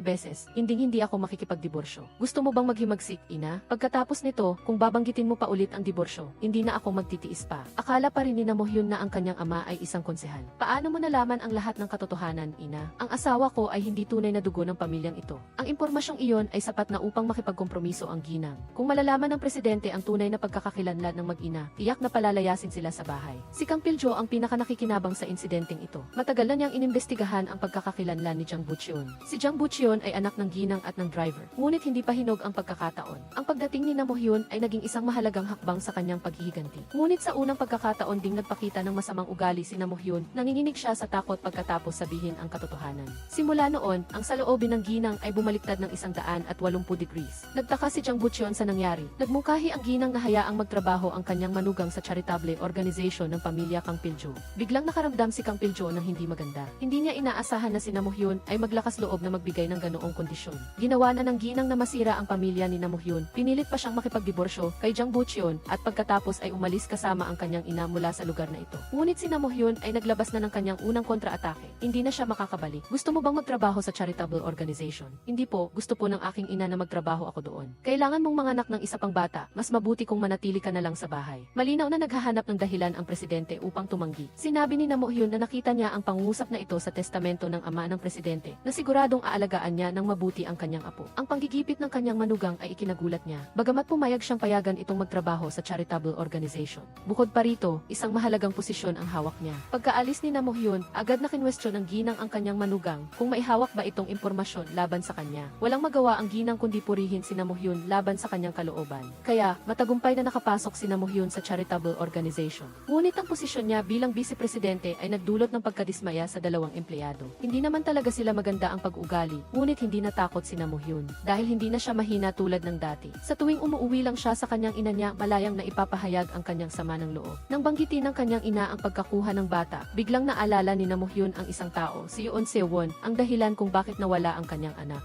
Kailangang puntahan ni Namuhyun si Yoon Se-won para maningil at hilingin na ibalik ang kanyang anak. Hindi inasahan ni Yoon Se-won na mangyayari ang ganito. Ginawa niya ito para protektahan ang kanyang sarili. Dahil patuloy na nagpapadala ng tao, si Jung Malran para patayin si Jang Ha-jung. Hindi makapaniwala si Namuhyun na sa panahon ngayon ay may ginagawa pa rin ganoon ang kanyang biyenan. Maaaring magpatotoo si Kang Piljo na siya ang nagligtas sa mag-ina mula sa kamatayan noong gabing iyon. Pareho silang biktima ni Jang Bucheon. Kaya, naging simpatiko si Namuhyun sa naranasan ni Yoon Se-won. Ngunit hindi siya natatakot sa masamang biyenan. Sapat na ang hawak niyang alas para pabagsakin ito. Kaya, agad siyang pumunta at hiningi kay Jung Malran na ibigay si Jang Hajung. Ang pagkakakilanlan at patawarin si Yoon Se-won. Sinabi ni Jung Malran na tanga siya dahil kapag nagkaroon pa ng isa pang anak, mababawasan ang mana ng kanyang tunay na anak. Ngunit si Nam Hyun ay walang pakialam sa kanilang yaman. Diretsong sinabi ng ginang na sa Korea, walang hindi nabibili at walang hindi nila magawa kung gusto nila. Ang pahayag na ito ay nagdulot ng interes kay Nam Hyun sa pera. Sumang-ayon na ang biyenan na isasaalang-alang ang kaso ni Jang Hajung. Pinipilit pa rin ni Nam Hyun na bigyan ni Jung Malran si Yoon Se-won ng pinansyal na suporta. Lubos na nagalit si Jung Malran at hindi na nakayanan ang labis na kahilingan ng kanyang manugang. Nagsimula siyang lumapit sa driver upang planuhin ang pagtatapos ng bangungot na ito para sa kanya. Ang driver,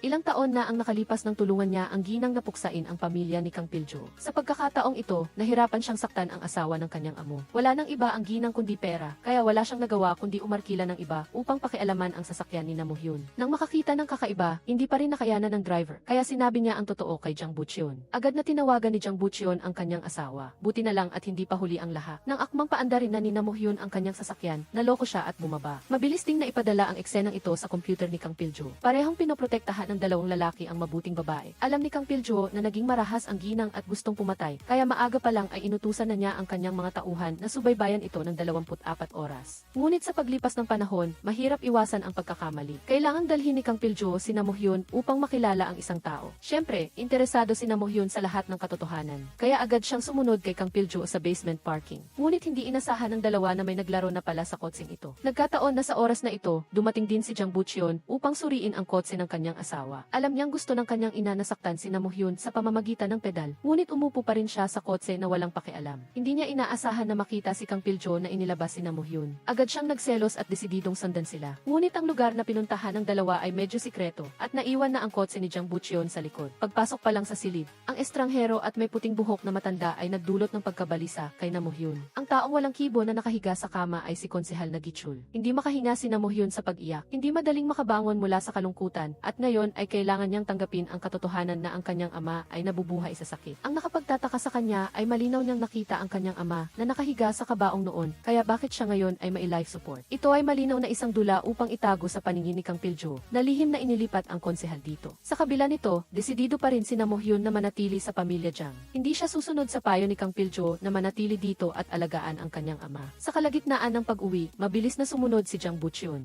Ngunit nang apakan ni Kang Piljo ang accelerator sa 120 kilometro bawat oras, nawalan na ng kontrol ang manibela at preno. Narinig ni Jang Bucheon ang tunog ng pagbangga at nakaramdam din ng hindi maganda. Nang makita niya ang mga basag na salamin sa lupa, nang makarating siya sa pinangyarihan, ang eksenang nasa harap niya ay hindi niya inaasahan. Ginawa ni Kang Piljo ang kanyang buong katawan upang protektahan si Nam Hyun. Natupad ng lalaking ito ang kanyang salita. Ginamit niya ang kanyang buhay upang iligtas ang kanyang tagapagligtas. Ngunit ito ay nagdulot ng matinding pagkabahala kay Jang Bucheon. Sa puntong ito, nag-aalala pa rin si Nam Hyun sa kaligtasan ni Kang Piljo. Mas lalo siyang nagsiselos, kaya't gumawa siya ng isang mahalagang desisyon. Ipinagbigay alam niya sa driver na pumunta agad sa pinangyarihan ng aksidente. Pagkatapos, minaneho niya ang kotseng pinakialaman, apak ng apak sa gas. Gusto niyang gamitin ang kanyang buhay para patunayan ang pagmamahal niya sa kanyang asawa. Ngunit bago pa man bumangga ang kotse sa bakod, biglang natakot si Jang Bucheon at agad na lumundag. Malinaw na matalinong desisyon ito dahil walang seryosong problema ang kotseng bumangga sa bakod. Ngunit sa sumunod na segundo, nagkaroon ng malaking pagsabog. Talagang malupit si Jung Malran, hindi siya nag-atubiling gawin ang anumang para makasama ang kanyang manugang. Buti na lang at bahagya lang ang pinsala ni Jang Bucheon pagkatapos niyang tumalon mula sa kotse. Hindi lang niya naipakita kay Jung Malran ang kanyang determinasyong protektahan si Nam Hyun, kundi matagumpay din niyang naibalik ang kanilang naglalahong pag-ibig. Gayunpaman, hindi ganoon kapalad si Kang Piljo.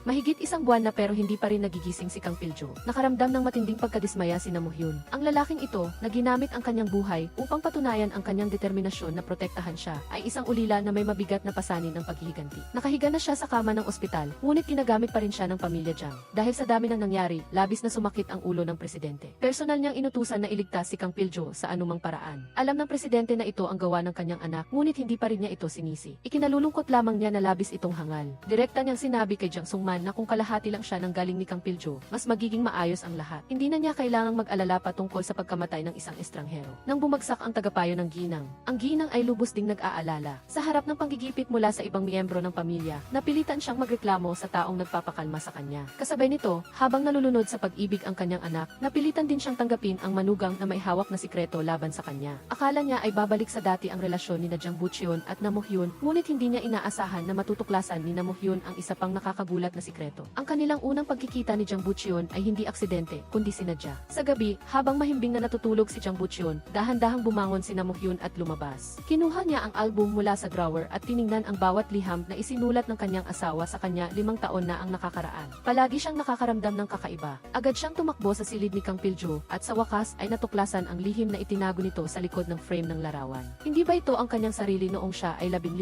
taong gulang? Nagkamali ng minahal si Namuhyun. Sa loob ng maraming taon, ang lalaking lihim na nagprotekta sa kanya, ang lalaking laging nagbibigay ng init at ang lalaking sumulat ng mga liham ng pag-ibig na ito hindi si Jang Butcheon, kundi si Kang Piljo. Sa simula, bakit niya ipinasa ang sarili sa iba? Kailangan niyang tanungin ng malinaw. Mahigit 1 buwan nang walang malay si Kang Piljo sa ospital at sa wakas ay nagkamalay na siya. Nagmamadali siyang bumalik sa pamilya upang ipagpatuloy ang kanyang plano ng paghihiganti. Gusto sanang magtanong ni Namuhyun ng malinaw, ngunit mabilis na dumating si Jang Butcheon. Pinuto ni Jang Butcheon ang kanilang pag-uusap. Sabik ding hinihintay ng biyenan ang paggising ni Kang Piljo. Hindi niya mapigilan ang kanyang kaba. Hindi pinansin ni Kang Piljo ang mga tanong niya at agad na nakipagkita sa presidente. Ang presidente ay labis na nag-aalala sa mga negatibong balita sa tabloid at agad na hiniling kay Kang Piljo na magbigay ng solusyon. Nauna nang inisip ni Kang Piljo ang tungkol dito. Kung gusto niyang makuha ang pagtanggap ng media at ng mga chaebol, kailangan niyang linisin ang departamento ng pamamahala. Agad na nagpulong ang presidente sa loob at sinabihan ang kanyang anak bilang direktor na kusang loob na magbitiw upang tanggapin ang kahihiyan para sa pamilya. Bagamat labis na nalulungkot si Jang Sungman para sa kinabukasan ng korporasyon, hindi inintindi ng presidente ang damdamin ng kanyang anak. Agad siyang nagdaos ng press conference at isinisi ang lahat ng maruming gawain ng korporasyon kay Jang Sungman. Kaya't kinailangan niyang umalis sa kumpanya na may masamang reputasyon. Nakamit na rin ni Kang Piljo ang kanyang layunin. Kailangan niyang turuan ng leksyon ang lalaking muntik nang pumatay sa kanya. Pinilit niya itong mag-ingat sa buhay ng kanyang anak kung may masama pa rin itong intensyon. Hindi madaling manipulahin si Jang Sungman, ngunit wala pa siyang nakikitang pagkakataon upang lumaban kay Kang Piljo. Si Jang Butcheon ang pinaka-nakikinabang sa pangyayaring ito. Ang galaw na ito ni Kang Piljo ay naglapit sa kanya sa posisyon ng direktor. Nagkaroon din si Namuhyun ng pagkakataong linawin ang katotohanan. Nang malasing ako, ikaw ang nagbuhat sa akin pauwi noong gabing iyon, hindi ba, Kang Piljo? Sa puntong ito, hindi na niya maitatanggi. Umamin si Kang Piljo na lihim niyang minamahal si Namuhyun sa loob ng maraming taon at tuluyan lang siyang sumuko nang dumating si Jang Butcheon. Hindi naniniwala si Namuhyun sa kanyang kasinungalingan. Kung nakalimutan na niya, bakit niya pa rin itinatago ang litrato niya 25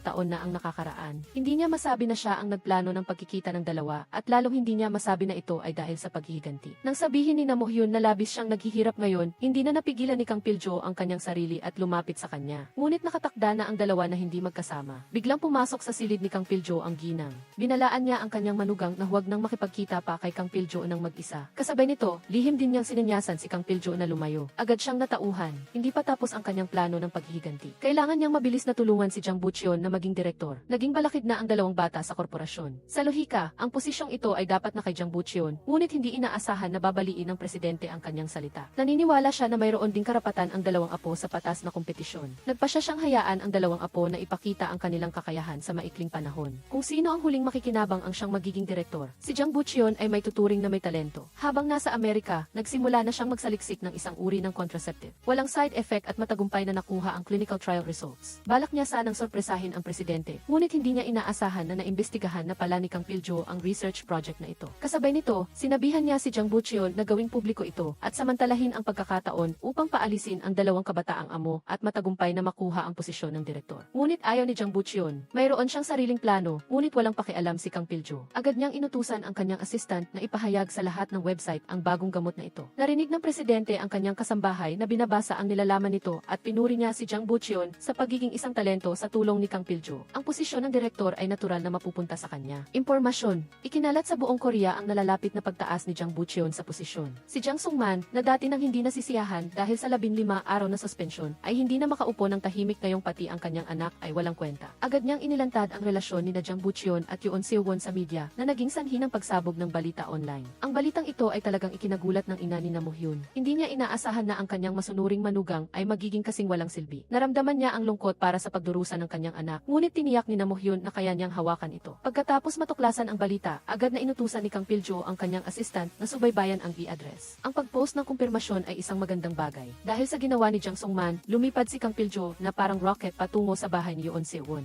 Ngunit huli pa rin siya ng isang hakbang. Maaga nang naghihintay doon si Jang Sung-man. Ang bata ay naging kasangkapan din sa kanyang kontra-atake. Kasabay nito, nakumbinsi rin niya si Yoon Se-won na magdaos ng press conference. Balak sanang agawin agad ni Kang Pil-jo ang tao, ngunit wala siyang magawa. Naghanda na si Jang Sung-man ng grupo ng mga goon sa tabi. Nang malaman ng Jung Malran ang masamang gawa ng kanyang anak na nalantad, si Kang Pil-jo ang naging tanging solusyon. Hindi inaasahan na si Jang Sung-man ay umasa sa kanyang dila upang kumbinsihin si Yoon Se-won na sabihin ang tungkol sa paghabol sa kanya ng Jung Malran. Nang malapit na siyang mag-alinlangan, mabilis na natukoy ng assistant ang kanilang lokasyon. Walang pag-aalinlangan si Kang Pil-jo, mag-isa niyang pinabagsak ang mga gwardiya sa harap ng pinto. Natakot na talaga si Yoon Se-won.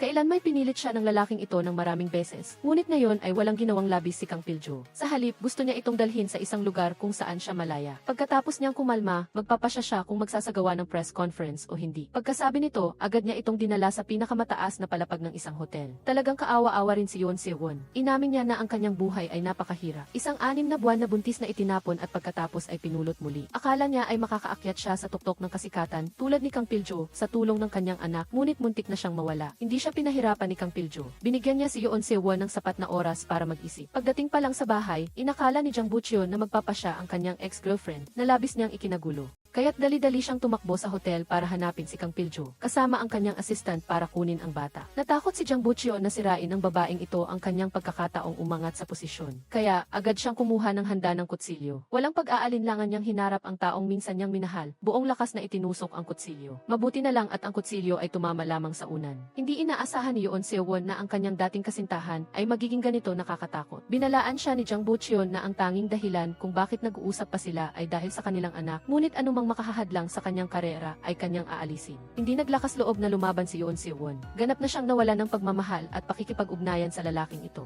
Hindi rin mapakali si Jung Malran at pinagalitan ang driver na nagpipilit na tulungan ang kanyang anak na bunutin ang damo hanggang ugat. Ngunit pagkalabas pa lang niya ng pinto, nakita niya si Jang Butcheon na nakaupo sa kotse at umiiyak ng walang tunog. Siya ang tunay na ama ni Jang Butcheon, kaya't syempre masakit para sa kanya na makita ang kanyang anak na nagsasakripisyo para sa kapakanan ng pamilya. Kailangang mag-isip ng plano sina Jung Malran at Kang Pil-jo kung paano haharapin si Yoon Se-won. Si Jang Butcheon, na namumugto ang mga mata sa kakaiyak, ay nakauwi na. Sinabi niya sa kanyang ina na nakumbinsi niya si Yoon Se-won na huwag magdaos ng press conference. Ngunit curious ang kanyang ina kung anong paraan ang ginamit ng kanyang anak. Nang buong pagmamalaki ni Jang Butcheon na ilabas ang kutsilyo mula sa kanyang bulsa, agad na naramdaman ni Kang Pil-jo na may mali. Nahulaan niyang gagawa ng katangahan si Yoon Se-won at hindi na rin siya makontak sa telepono. Nang makarating siya sa hotel, huli na ang lahat. Sumigaw si Kang Pil-jo hanggang sa mamalat ang kanyang lalamunan, ngunit walang sumasagot. Nang buksan niya ang pinto ng banyo, doon niya lang natuklasan na buhay pa ang mag-ina. Nanginginig ang buong katawan ni Yoon Se-won. Kailangang protektahan ni Kang Pil-jo ang mag-ina. Hindi lang dahil sa pakikiramay sa kanilang sinapit, kundi para rin sa kanyang plano ng paghihiganti. Sa wakas ay humupa na ang masamang balita tungkol kay Jang Butcheon. Agad na ibinigay ng chairman ang minanang kayamanan sa kanya. Ito ay isang commemorative gift na ibinigay sa kanya ng isang Chinese businessman noong siya ay 59 taong gulang. Lalo nitong pinatunayan na si Jang Butcheon ay magiging direktor.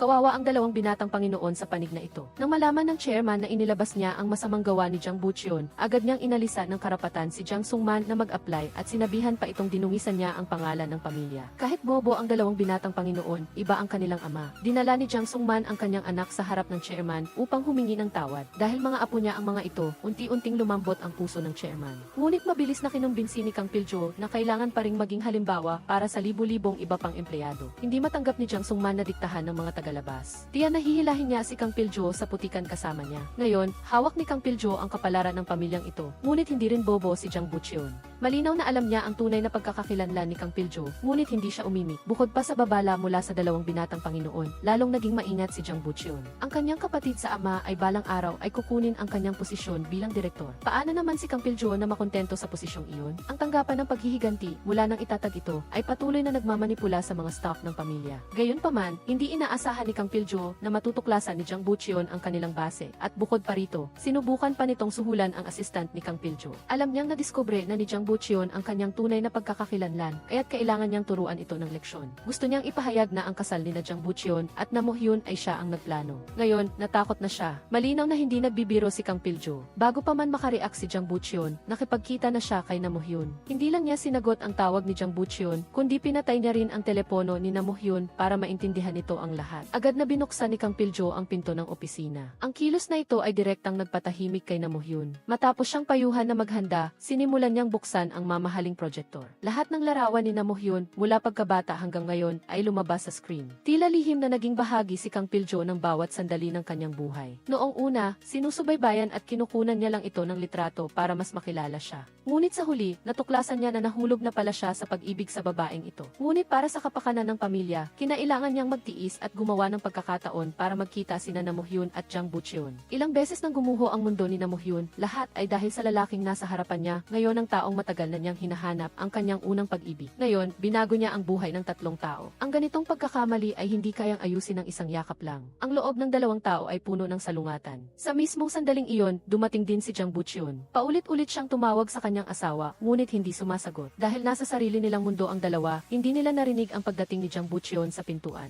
Kasabay nito, narinig niya ang tunog ng telepono sa likod ng aparador. Dahan-dahan siyang lumapit. Nang bubuksan na niya ang pinto, bigla siyang pinigilan ng asistant. Bilang isang chaebol, gustong gamitin ni Jang Bucheon ang pera para hingin ang tulong ng asistant. Hindi niya inaasahan na sa sandaling iyon ay bababa si Namuhyun mula sa itaas. Dali-daling tumakbo si Jang Bucheon at tinanong kung ano ang ginawa niya. Nagpakita si Namuhyun ng inosente, ngunit malamig na ekspresyon na nagpatigil kay Jang Bucheon na galit na galit. Hindi niya napansin na bumaba si Kang Piljo. Agad siyang sumugod upang ibuhos ang kanyang galit. Balak pa sana niyang magalit pa ng ilang beses, ngunit pinigilan siya ni Namuhyun at sinabihan siyang dalhin na siya pauwi. Wala silang ginawa sa silid, ngunit sinabi na ni Kang Piljo kay Namuhyun ang katotohanan. Ang kasal niya at ng chaebol ay sadyang inayos ni Kang Piljo. Ang lihim na itinago sa loob ng 5 taon ay sa wakas ay natuklasan. Nakonsensya rin si Jang Bucheon at gusto niyang makipagbalikan sa kanyang asawa at magsimulang muli. Hindi na kayang ipagpatuloy ni Namuhyun ang kasal na ito na may benepisyo. Sinabihan niya si Jang Bucheon na maghanda para sa diborsyo. Kailangan pa niyang linawin ang isang bagay, ang pagkabagsak ni Konsehal na Gichul ay sanhiba ng pamilyang ito. Kaya, agad niyang dinala ang recording na ibinigay ni Kang Piljo sa chairman. Bagaman naglalaman ito ng pag-uusap kung saan pinilit ng chairman ang konsehal na magpakamatay, hindi siya natakot. Pinagalitan niya ang kanyang manugang at sinabing huwag subukang pilitin siya. Mas mabuti pang dalhin niya ang recording sa investigasyon.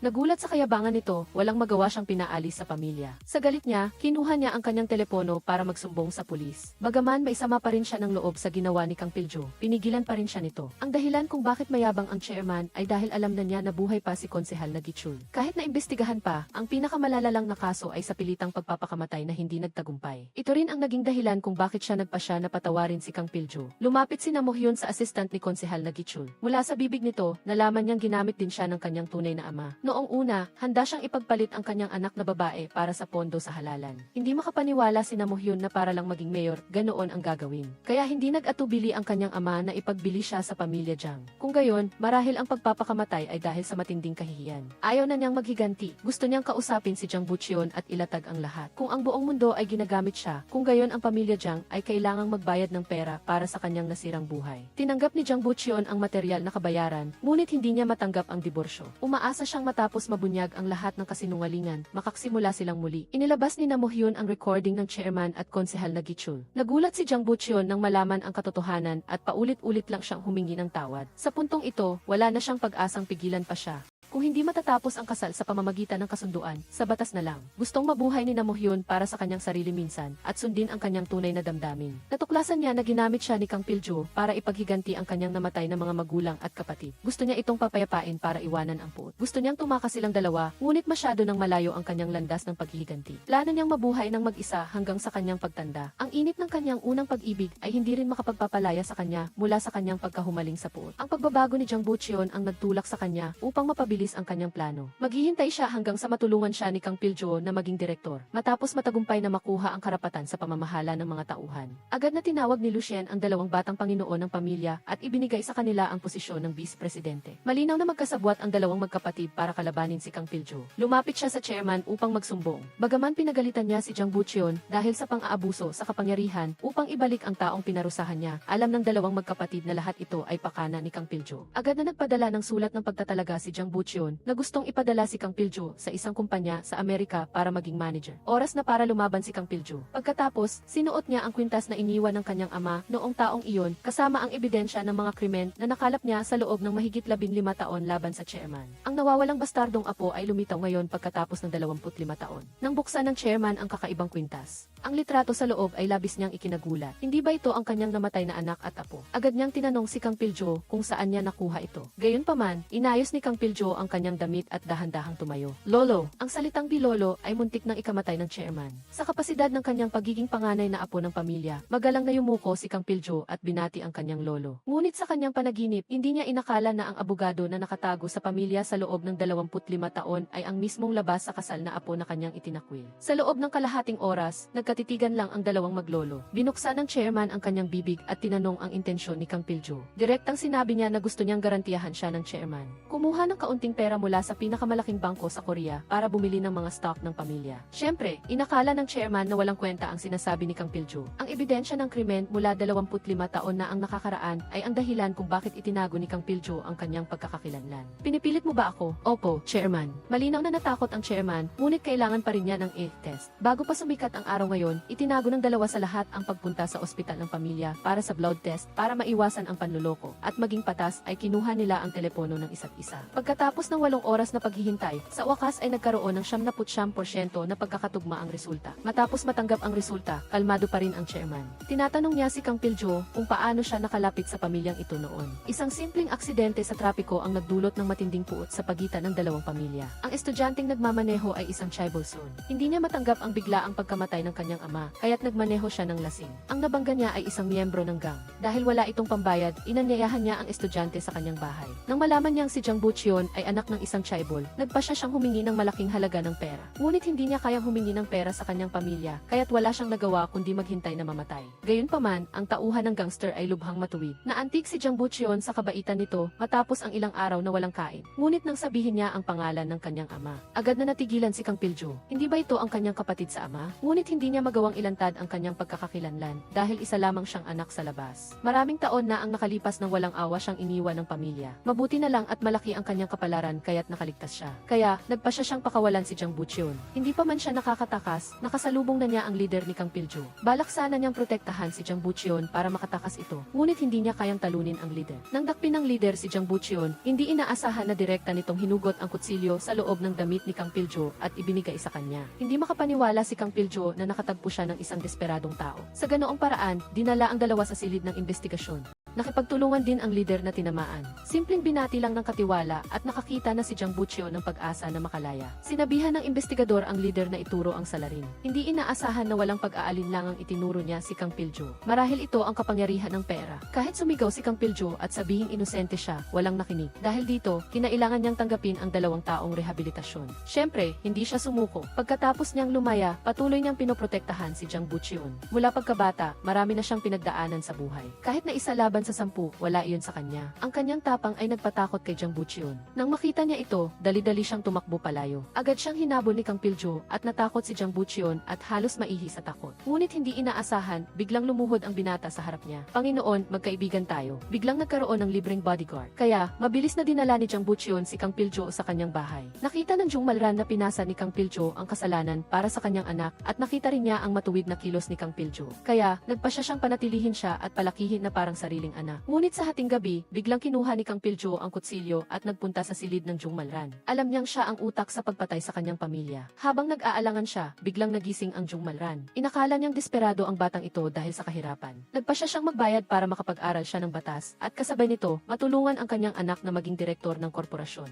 Pagkalipas ng 25 taon, gusto ni Kang Piljo na kontrolin ang lahat ng ari-arian ng pamilya. Alam ng lahat na sumailalim ang maglolo sa safety test. Gusto niyang makakuha ng garantiya para sa pautang ng chairman bago magbukas ang pinakamalaking bangko sa Korea bukas. Galit ang chairman sa kanyang mga apo na naglalandi sa labas, paano niya maipagkakatiwala ang kanyang pinaghirapan sa isang apo sa labas. Napag-isipan na rin ito ni Kang Piljo. Agad niyang inutusan ang kanyang assistant na ilantad ang lahat ng ebidensya ng krimen ng chairman online. Agad na sumabak ang maglolo sa unang labanan. Gumastos ng malaking pera ang chairman para umarkila ng mga key expert upang burahin ang lahat ng post ni Kang Piljo ng napakabilis. Ang galaw na ito ay ganap na nagpatalo kay Kang Piljo. Sa oras na iyon, tumawag Tumawag din ang chairman at gusto siyang makipagkita. Alam mo lang bang mag-post ng mga walang kwentang bagay na iyon online? Mayroon pa akong ibang backup na plano, chairman. Nabura ko na lahat ng post mo. Mayroon ka pa bang ibang galaw? Ipakita mo na. Mas mabuting bilisan mo, Kang Piljo. Opo, chairman. Mabilis na ipapatupad ang plano, Gihi. Chairman, huwag kayong magsisisi sa panahong iyon. Siya pa rin ang matandang ito, napakatalino niya. Nahulaan niyang mayroong incriminating na mga dokumento si Kang Piljo laban sa kanya. Nang makareact ang assistant ni Kang Piljo, nalaman niyang mayroong naghahanap sa kanya sa pamamagitan ng network cable. Dali-dali siyang lumabas para tingnan. Pagdating niya sa hagdanan, agad siyang hinampas ng kalaban ng martilyo at nawalan ng malay.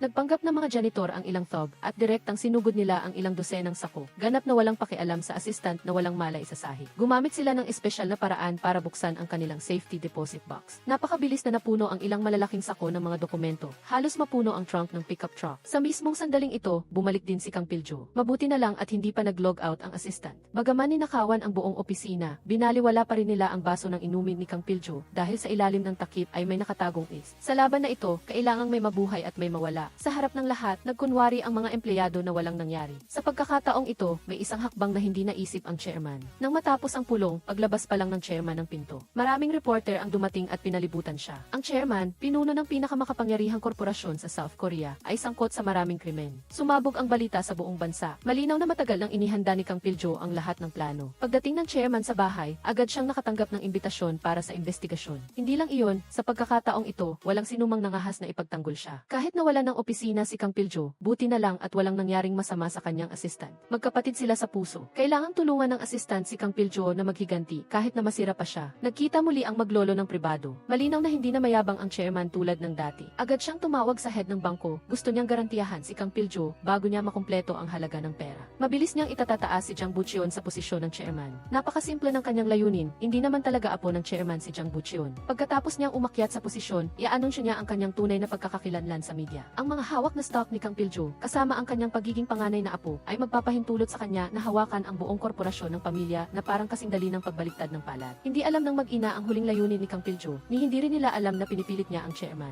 Buong lakas lang silang nakikipagtulungan. Kailangang alisin ni Jung Malran ang lahat ng balakid para umakyat ang kanyang anak sa posisyon. Upang maiwasan ang pagkalantad ng kanyang pagkakakilanlan, iyak na sisibakin ng chairman ang driver. Ang driver na nagtago ng kanyang pagkakakilanlan sa loob ng mahigit 25 taon ay hindi pa man lang nakarinig ng tawag mula sa kanyang anak na logout na ang kanyang ama sa mundo. Si Jang Bucheon ay nasa tugatog na rin ng kanyang karera. Sa tulong ni Kang Piljo, matagumpay siyang naging chairman ng korporasyon. Hindi pa rin alam ng lolo na ang taong nagbibigay ng talumpati sa entablado ay hindi ang kanyang tunay na apo, kundi ang anak ng driver at ng kanyang manugang. Isang oras bago nito, natakot ang Jung Malran na mabunyag ang kanyang pagkakakilanlan, kaya't inutusan niya ang driver na umalis agad ng South Korea. Bago umalis, binigyan pa niya ito ng isang bote ng tubig na mailason. Pagkaalis ng driver, hindi niya napigilan ang pag-iyak ng matindi. Sa huli, ama pa rin siya ng kanyang anak. Nang makarating ang driver sa pantalan, gusto niyang magpadala ng mensahe kay Jang Bucheon at ihayag ang kanyang pagkakakilanlan. Ngunit sa huli, nag-alinlangan pa rin siya. Sa mismong sandaling ito, biglang may dalawang hindi inaasahang bisita na lumitaw. Doon lang naintindihan ng driver ang intensyon ni Jung Malran.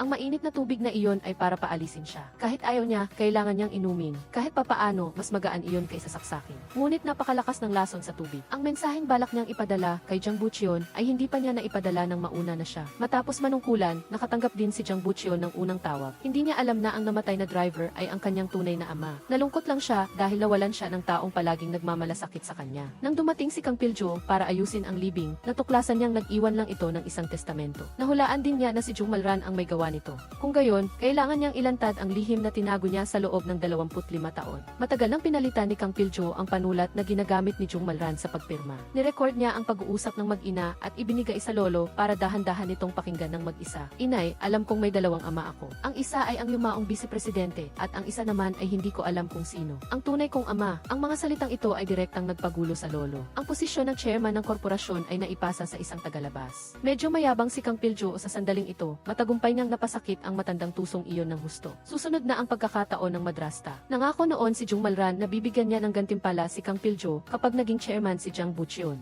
Ngunit bago yon, mayroon siyang mas nakakagulat na regalo. Dahan-dahang lumapit si Kang Piljo sa tainga ng matanda at sinabing siya ang sanggol na itinapon 25 taon na ang nakakaraan. Akala ni Jung Malran na lasing si Kang Piljo. Hanggang Hanggang sa banggitin niya ang pangalan ng kanyang ina, sa wakas ay natanto niya. Paano ka nakaligtas? Isa kang duwag, itinapon mo ang iyong kapatid upang mabuhay, at ngayon ay pinaghihirapan mo ako. Ang mga salitang ito ay lubos na ikinagalit ni Kang Piljo. Nais niyang maranasan ni Jung Malran ang pakiramdam ng pagka-suffocate tulad ng kanyang kapatid noong taong iyon. Hindi nakatakas si Jung Malran kay Kang Piljo. Ang paghihirap niya ay nagsisimula pa lamang. Susunod, gusto niyang kumbinsihin niya si Jang Bucheon na ibigay sa kanya ang posisyon ng chairman at sabay na isuko ang lahat ng pagbabahagi at umalis sa South Korea. Ngunit si Jung Malran ay biglang nagmalaki. Ang kaso ng pagpatay noon ay lumampas na sa Statute of Limitations para sa pag-uusig. Ngunit ang paghabol sa Seoul at personal na paglason sa driver ay bagong usapin. Kung malalaman ni Jang Bucheon na ang kanyang ina ang pumatay sa kanyang ama, magkakaroon pa kaya siya ng lakas ng loob na mabuhay. Lubos na nawasak si Jung Malran sa mga banta ni Kang Piljo at dali-daling lumuhod upang magmakaawa ng kapatawaran. Ngunit si Kang Piljo ay may napakalalim na galit paano siya lulubag. Binigyan niya si Jung Malran ng 3 araw upang matugunan ang lahat ng kanyang kondisyon. Si Jang Bucheon ay wala pa ring alam sa ngayon. Sila ni Kang Piljo ay lumaki ng magkasama. Bagaman palagi siyang minamanipula, ayaw ni Kang Piljo na direktang kalabanin si Jang Bucheon.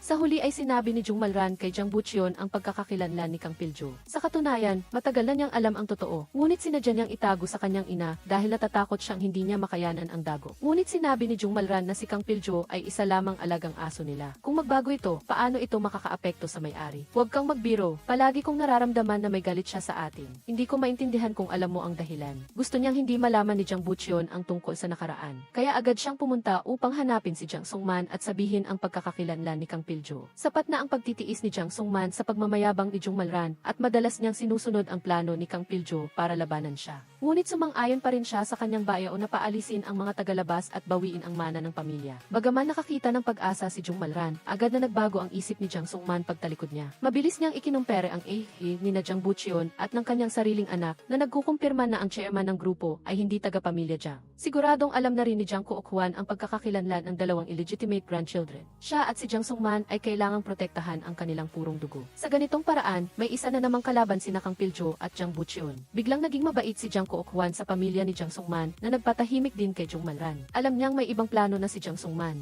Nahati ang sarili niya sa lahat ng miyembro ng pamilya, kaya't kusa siyang lumapit upang sumuko kay Kang Piljo. Nangangako na susubukan niyang kumbinsihin si Jang Bucheon na talikuran ang posisyon ng chairman. Humihiling lamang na magtira ng kaunting pagbabahagi para sa kanilang mag-ina. Ngunit hindi pumayag si Kang Piljo. Huwag nang sabihin ang pagbabahagi kahit isang gulong ay hindi niya iiwan. Lalong naging miserable si Jung Malran dahil kahit ang kanyang anak ay nagsimulang kamuhian siya. Mula sa bibig ni Namohyun, nalaman ni Jang Bucheon na maraming taon na ang nakaraan na wala ni Kang Piljo ang kanyang kapatid. Sa puntong ito, lubos na naunawaan ni Jang Bucheon na si Kang Piljo ay mailayunin sa paglapit sa kanya mula pa sa simula. Malamang na ang pumatay sa kanyang kapatid ay ang kanyang ina. Ang mas lalong nagpaparamdam sa kanya ng pagkakasala ay ang kanyang asawa na pinakasalan niya 5 taon na ang nakakaraan ay ang unang pag-ibig ni Kang Piljo. Kaya't gusto niya siyang kausapin, ngunit nakatanggap siya ng text message para sa isang appointment. Agad na nagmaneho si Jang Bucheon sa lugar ng pinagtagpuan. Nakakalungkot, hindi galing kay Kang Piljo ang mensaheng ito. Hawak niya ngayon ang isang tumpok ng ebidensya mula kay Jang Kuokwan para pilitin itong ibigay sa kanya ang posisyon ng chairman. Sa kabilang banda, si Jang Bucheon ay tuluyan ng naligaw. Pagkapasok pa lang niya sa dating opisina ni Kang Piljo, hindi na siya makalabas. Nakaramdam ng masama si Kang Piljo at agad niyang inutusan ang kanyang assistant na imbestigahan ang ruta ni Jang Bucheon. Nang dumating siya sa harap ng pinto, natuklasan niyang nagliliyab ang loob. Hindi na siya naghintay pa ng bumbero, sumugod na lang siya ng mag-isa sa naglalagablab na apoy. Mabuti na lang at buhay pa rin si Jang Bucheon, ngunit malubha ang pagkalaso niya sa usok at kailangan pa ng oras para bumalik ang kanyang malay. Hula ni Jung Malran na ito ay gawa ni Jang Kuokwan. Sa sandaling iyon, tumawag ang assistant kay Kang Piljo at sinabing nalaman nilang si Jang Kuokwan ang nagpaplano ng sunog at pinayuhan siyang umalis na sa pamilya at talikuran ang planong paghiganti. Kahit paano, hindi basta-basta si Jang Kuokwan. Ngunit hindi pumayag si Kang Piljo, gusto niyang ilantad ang panukala ni Jang Kuokwan na isang pana, 2 ibon sa harap niya para tanggalin niya si Jang Bucheon at ibigay sa kanya ang posisyon. Siyempre, hindi pumayag si Jang Kuokwan. Ang isang illegitimate child na tulad mo ay gustong maging chairman. Wala akong oras makipag-usap sa iyo. Bukod sa mga naunang krimen ng chairman, idaragdag ko pa ang tangkang pagpatay sa kanyang apo sa listahan. Kung paano ka magdedesisyon ay bahala ka. Kasalanan lang ng matandang ito na sobrang dami niya ng pera. Kagagaling lang niya sa pamimilit ng apo, tapos ngayon naman ang kanyang anak at apo ay nagpaplano na laban sa kanya. Kung maglakas loob si Jang Kuokwan na ibigay ang posisyon ng chairman kay Kang Piljo, kukunin nila ang karagdagang pagbabahagi pagbabahagi ni Jung Malran upang labanan siya. Kapag mayroong umakyat sa posisyon, magiging puppet na lamang siya. Nang dumating ang araw ng pulong, habang inihahanda ng sekretarya ang pagdedeklara ng desisyon ng chairman, matinding tinutulan ito ni Jung Malran.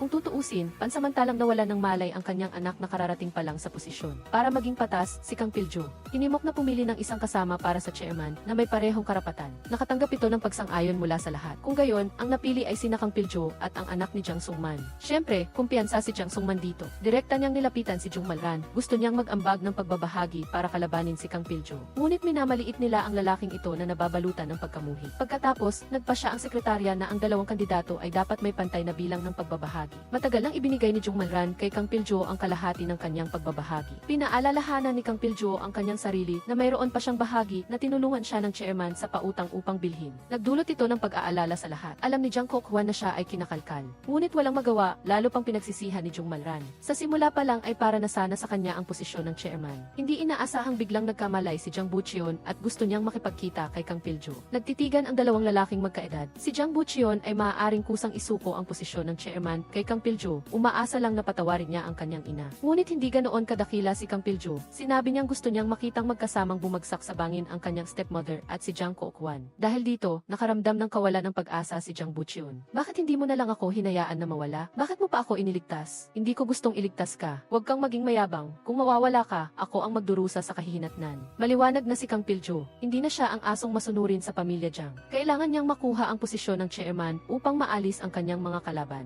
Direkta niyang isiniwalat sa publiko ang pagtaka sa buwis ni Jang Sungman. Hindi maitatanggi ni Jang Sungman kaya't wala siyang nagawa kundi tanggapin ang pagkakakulong ng isang taon. Pati ang pinakapinagkakatiwalaan ni Jang Kok-hwan ay nakulong. Alam niya na ito ay gawa ng kanyang illegitimate grandson, ngunit wala siyang magawa. Naging si Kang Piljo ang tanging napili. Maaari lang silang sumang-ayon o tumutol. Mabilis na isinagawa ang stockholders meeting. Ang assistant ay isa ring stockholder. Ngunit ang layunin niya roon ay upang tulungan si Kang Piljo na suriin ang mga boto. Lahat ng miyembro ng pamilya ay tumutol. Sa huli, 40% lang ang sumang-ayon at 47% ang tumutol. Malinaw na ikinainis ni Kang Piljo ang resultang ito. Agad niyang nilapitan si Jang Kok-hwan upang maningil. Pakiusap, chairman, ibigay mo sa akin ang iyong boto. Masyado kang nag-iisip. Hindi niya inakala sa panaginip niya na ang bilang ng mga share na binili niya gamit ang peking account ay natuklasan na ni Kang Piljo. Kung hindi siya boboto ng pabor, direkta niyang isisiwalat na sinisira niya ang interes ng ibang stockholder. Wala nang nagawa si Jang Kok-hwan kundi tawagin ang kanyang sekretarya upang bumoto pabor kay Kang Piljo. Sa ganitong paraan, sa wakas ay napunta sa kanya ang posisyon ng chairman ng grupo. Ngunit hindi pa huminto si Kang Piljo. Patuloy niyang pinag-aralan ang mga advanced na pamamaraan ng pamamahala ng negosyo. Gustong paalisin ang lahat ng miyembro ng pamilya mula sa korporasyon. Pagkatapos maging chairman si Kang Piljo, sa wakas ay nakita rin ni Jang Kok-hwan ang kanyang kakayahan. Kontrolado na ni Kang Piljo ang lahat ng ari-arian ng pamilya. Ngunit kailangan niyang alisin si Nagichul upang protektahan ang kanyang sarili dahil hawak niya ang kahinaan ng buong pamilya. Sa huli, nabigo pa rin ang plano. Unti-unting tinanggap ni Jang Kok-hwan ang apo na nasa harapan niya na may ugaling kasing tuso ng kanya. Pinabasa niya kay Kang Piljo ang liham na iniwan ng kanyang ina para sa kanya, kung saan bawat salita ay nagpapayo sa kanyang anak na bitawan ang puot at mamuhay ng masaya. Implisitong pinaalalahanan din ni Jang Kok-hwan si Kang Piljo na kalimutan ang nakaraan at pamahalaan ng maayos ang ari-arian ng pamilya.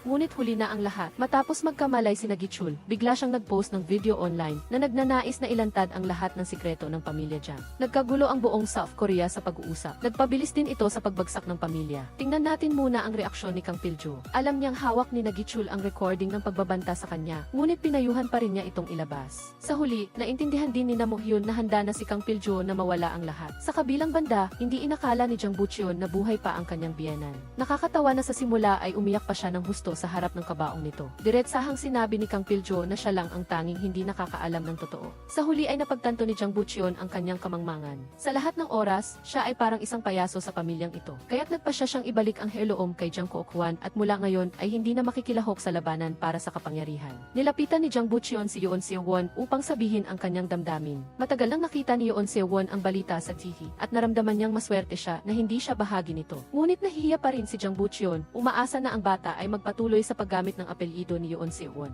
Pagkatapos niyang ibenta ang mga share, bibigyan niya ang mag-ina ng kaunting bahagi. Ngunit ang kanilang relasyon ay hindi na maibabalik sa dati. Bumalik ang eksena kay Jang Kok-hwan. Matapos magbayad ng multa, sa wakas ay pinakawalan na si Jang Sungman. Upang protektahan ang kanyang sarili, umaasa si Jang Kok-hwan na papanagutin niya ang lahat ng krimen. Kung tutuusin, hindi niya kayang gugulin ang kanyang katandaan sa bilangguan. Kakalabas lang ni Jang Sungman, kaya natural na ayaw na niyang bumalik. Gusto niyang lumaban hanggang sa huli, kaya't lumapit siya kay Jung Malran upang makipagtulungan. Ngunit may sariling plano si Jung Malran at ayaw na niyang sumama kay Jiang Sungman. Wala siyang nagawa kundi ipautos sa kanyang driver na kasama niya sa loob ng 25 taon na hanapin si Gichul upang patayin. Ngunit nang ibaba ng driver ang kutsilyo, naramdaman agad niyang naloko siya. Alam ni Kang Piljo na muling kikilos ang pamilya, kaya't matagal na siyang naghihintay doon. Sinabi ni Jiang Sungman na ginawa niya iyon upang protektahan ang kanyang anak dahil noon hinimok ng dalawang binata si Gichul na magpakamatay. Muling nakuha ni Kang Piljo ang kahinaan ni Jiang Sungman. Maaga o huli ay ibibigay niya ito sa investigador, ngunit hindi pa ngayon. Ang paglaban ni Jiang Sungman ay nabigo. Susunod, si Jung Malran na. Umaasa si Jiang Bucheon na ibebenta ng kanyang ina at niya ang lahat ng kanilang shares at lilipat sa Shanghai. Bibili ng isang tahimik na bahay at mamumuhay ng tahimik sa natitirang bahagi ng kanilang buhay. Kung masyadong mainip, maaari silang maghanap ng trabaho bilang mga empleyado. Ngunit hindi pumayag si Jung Malran. Kung may pagkakataon kang tumayo sa tuktok, bakit ka bababa sa ilalim ng lipunan? Kung bababa man siya, kailangan niyang hilahin si Kang Piljo pababa kasama niya. Sa gitna ng malawakang balita tungkol kay Gichul, isiniwalat niya sa publiko ang pagkakakilanlan ni Kang Piljo. Sinabi niyang umangat sa posisyon ng chairman sa pamamagitan ng maruming taktika. Pagkatapos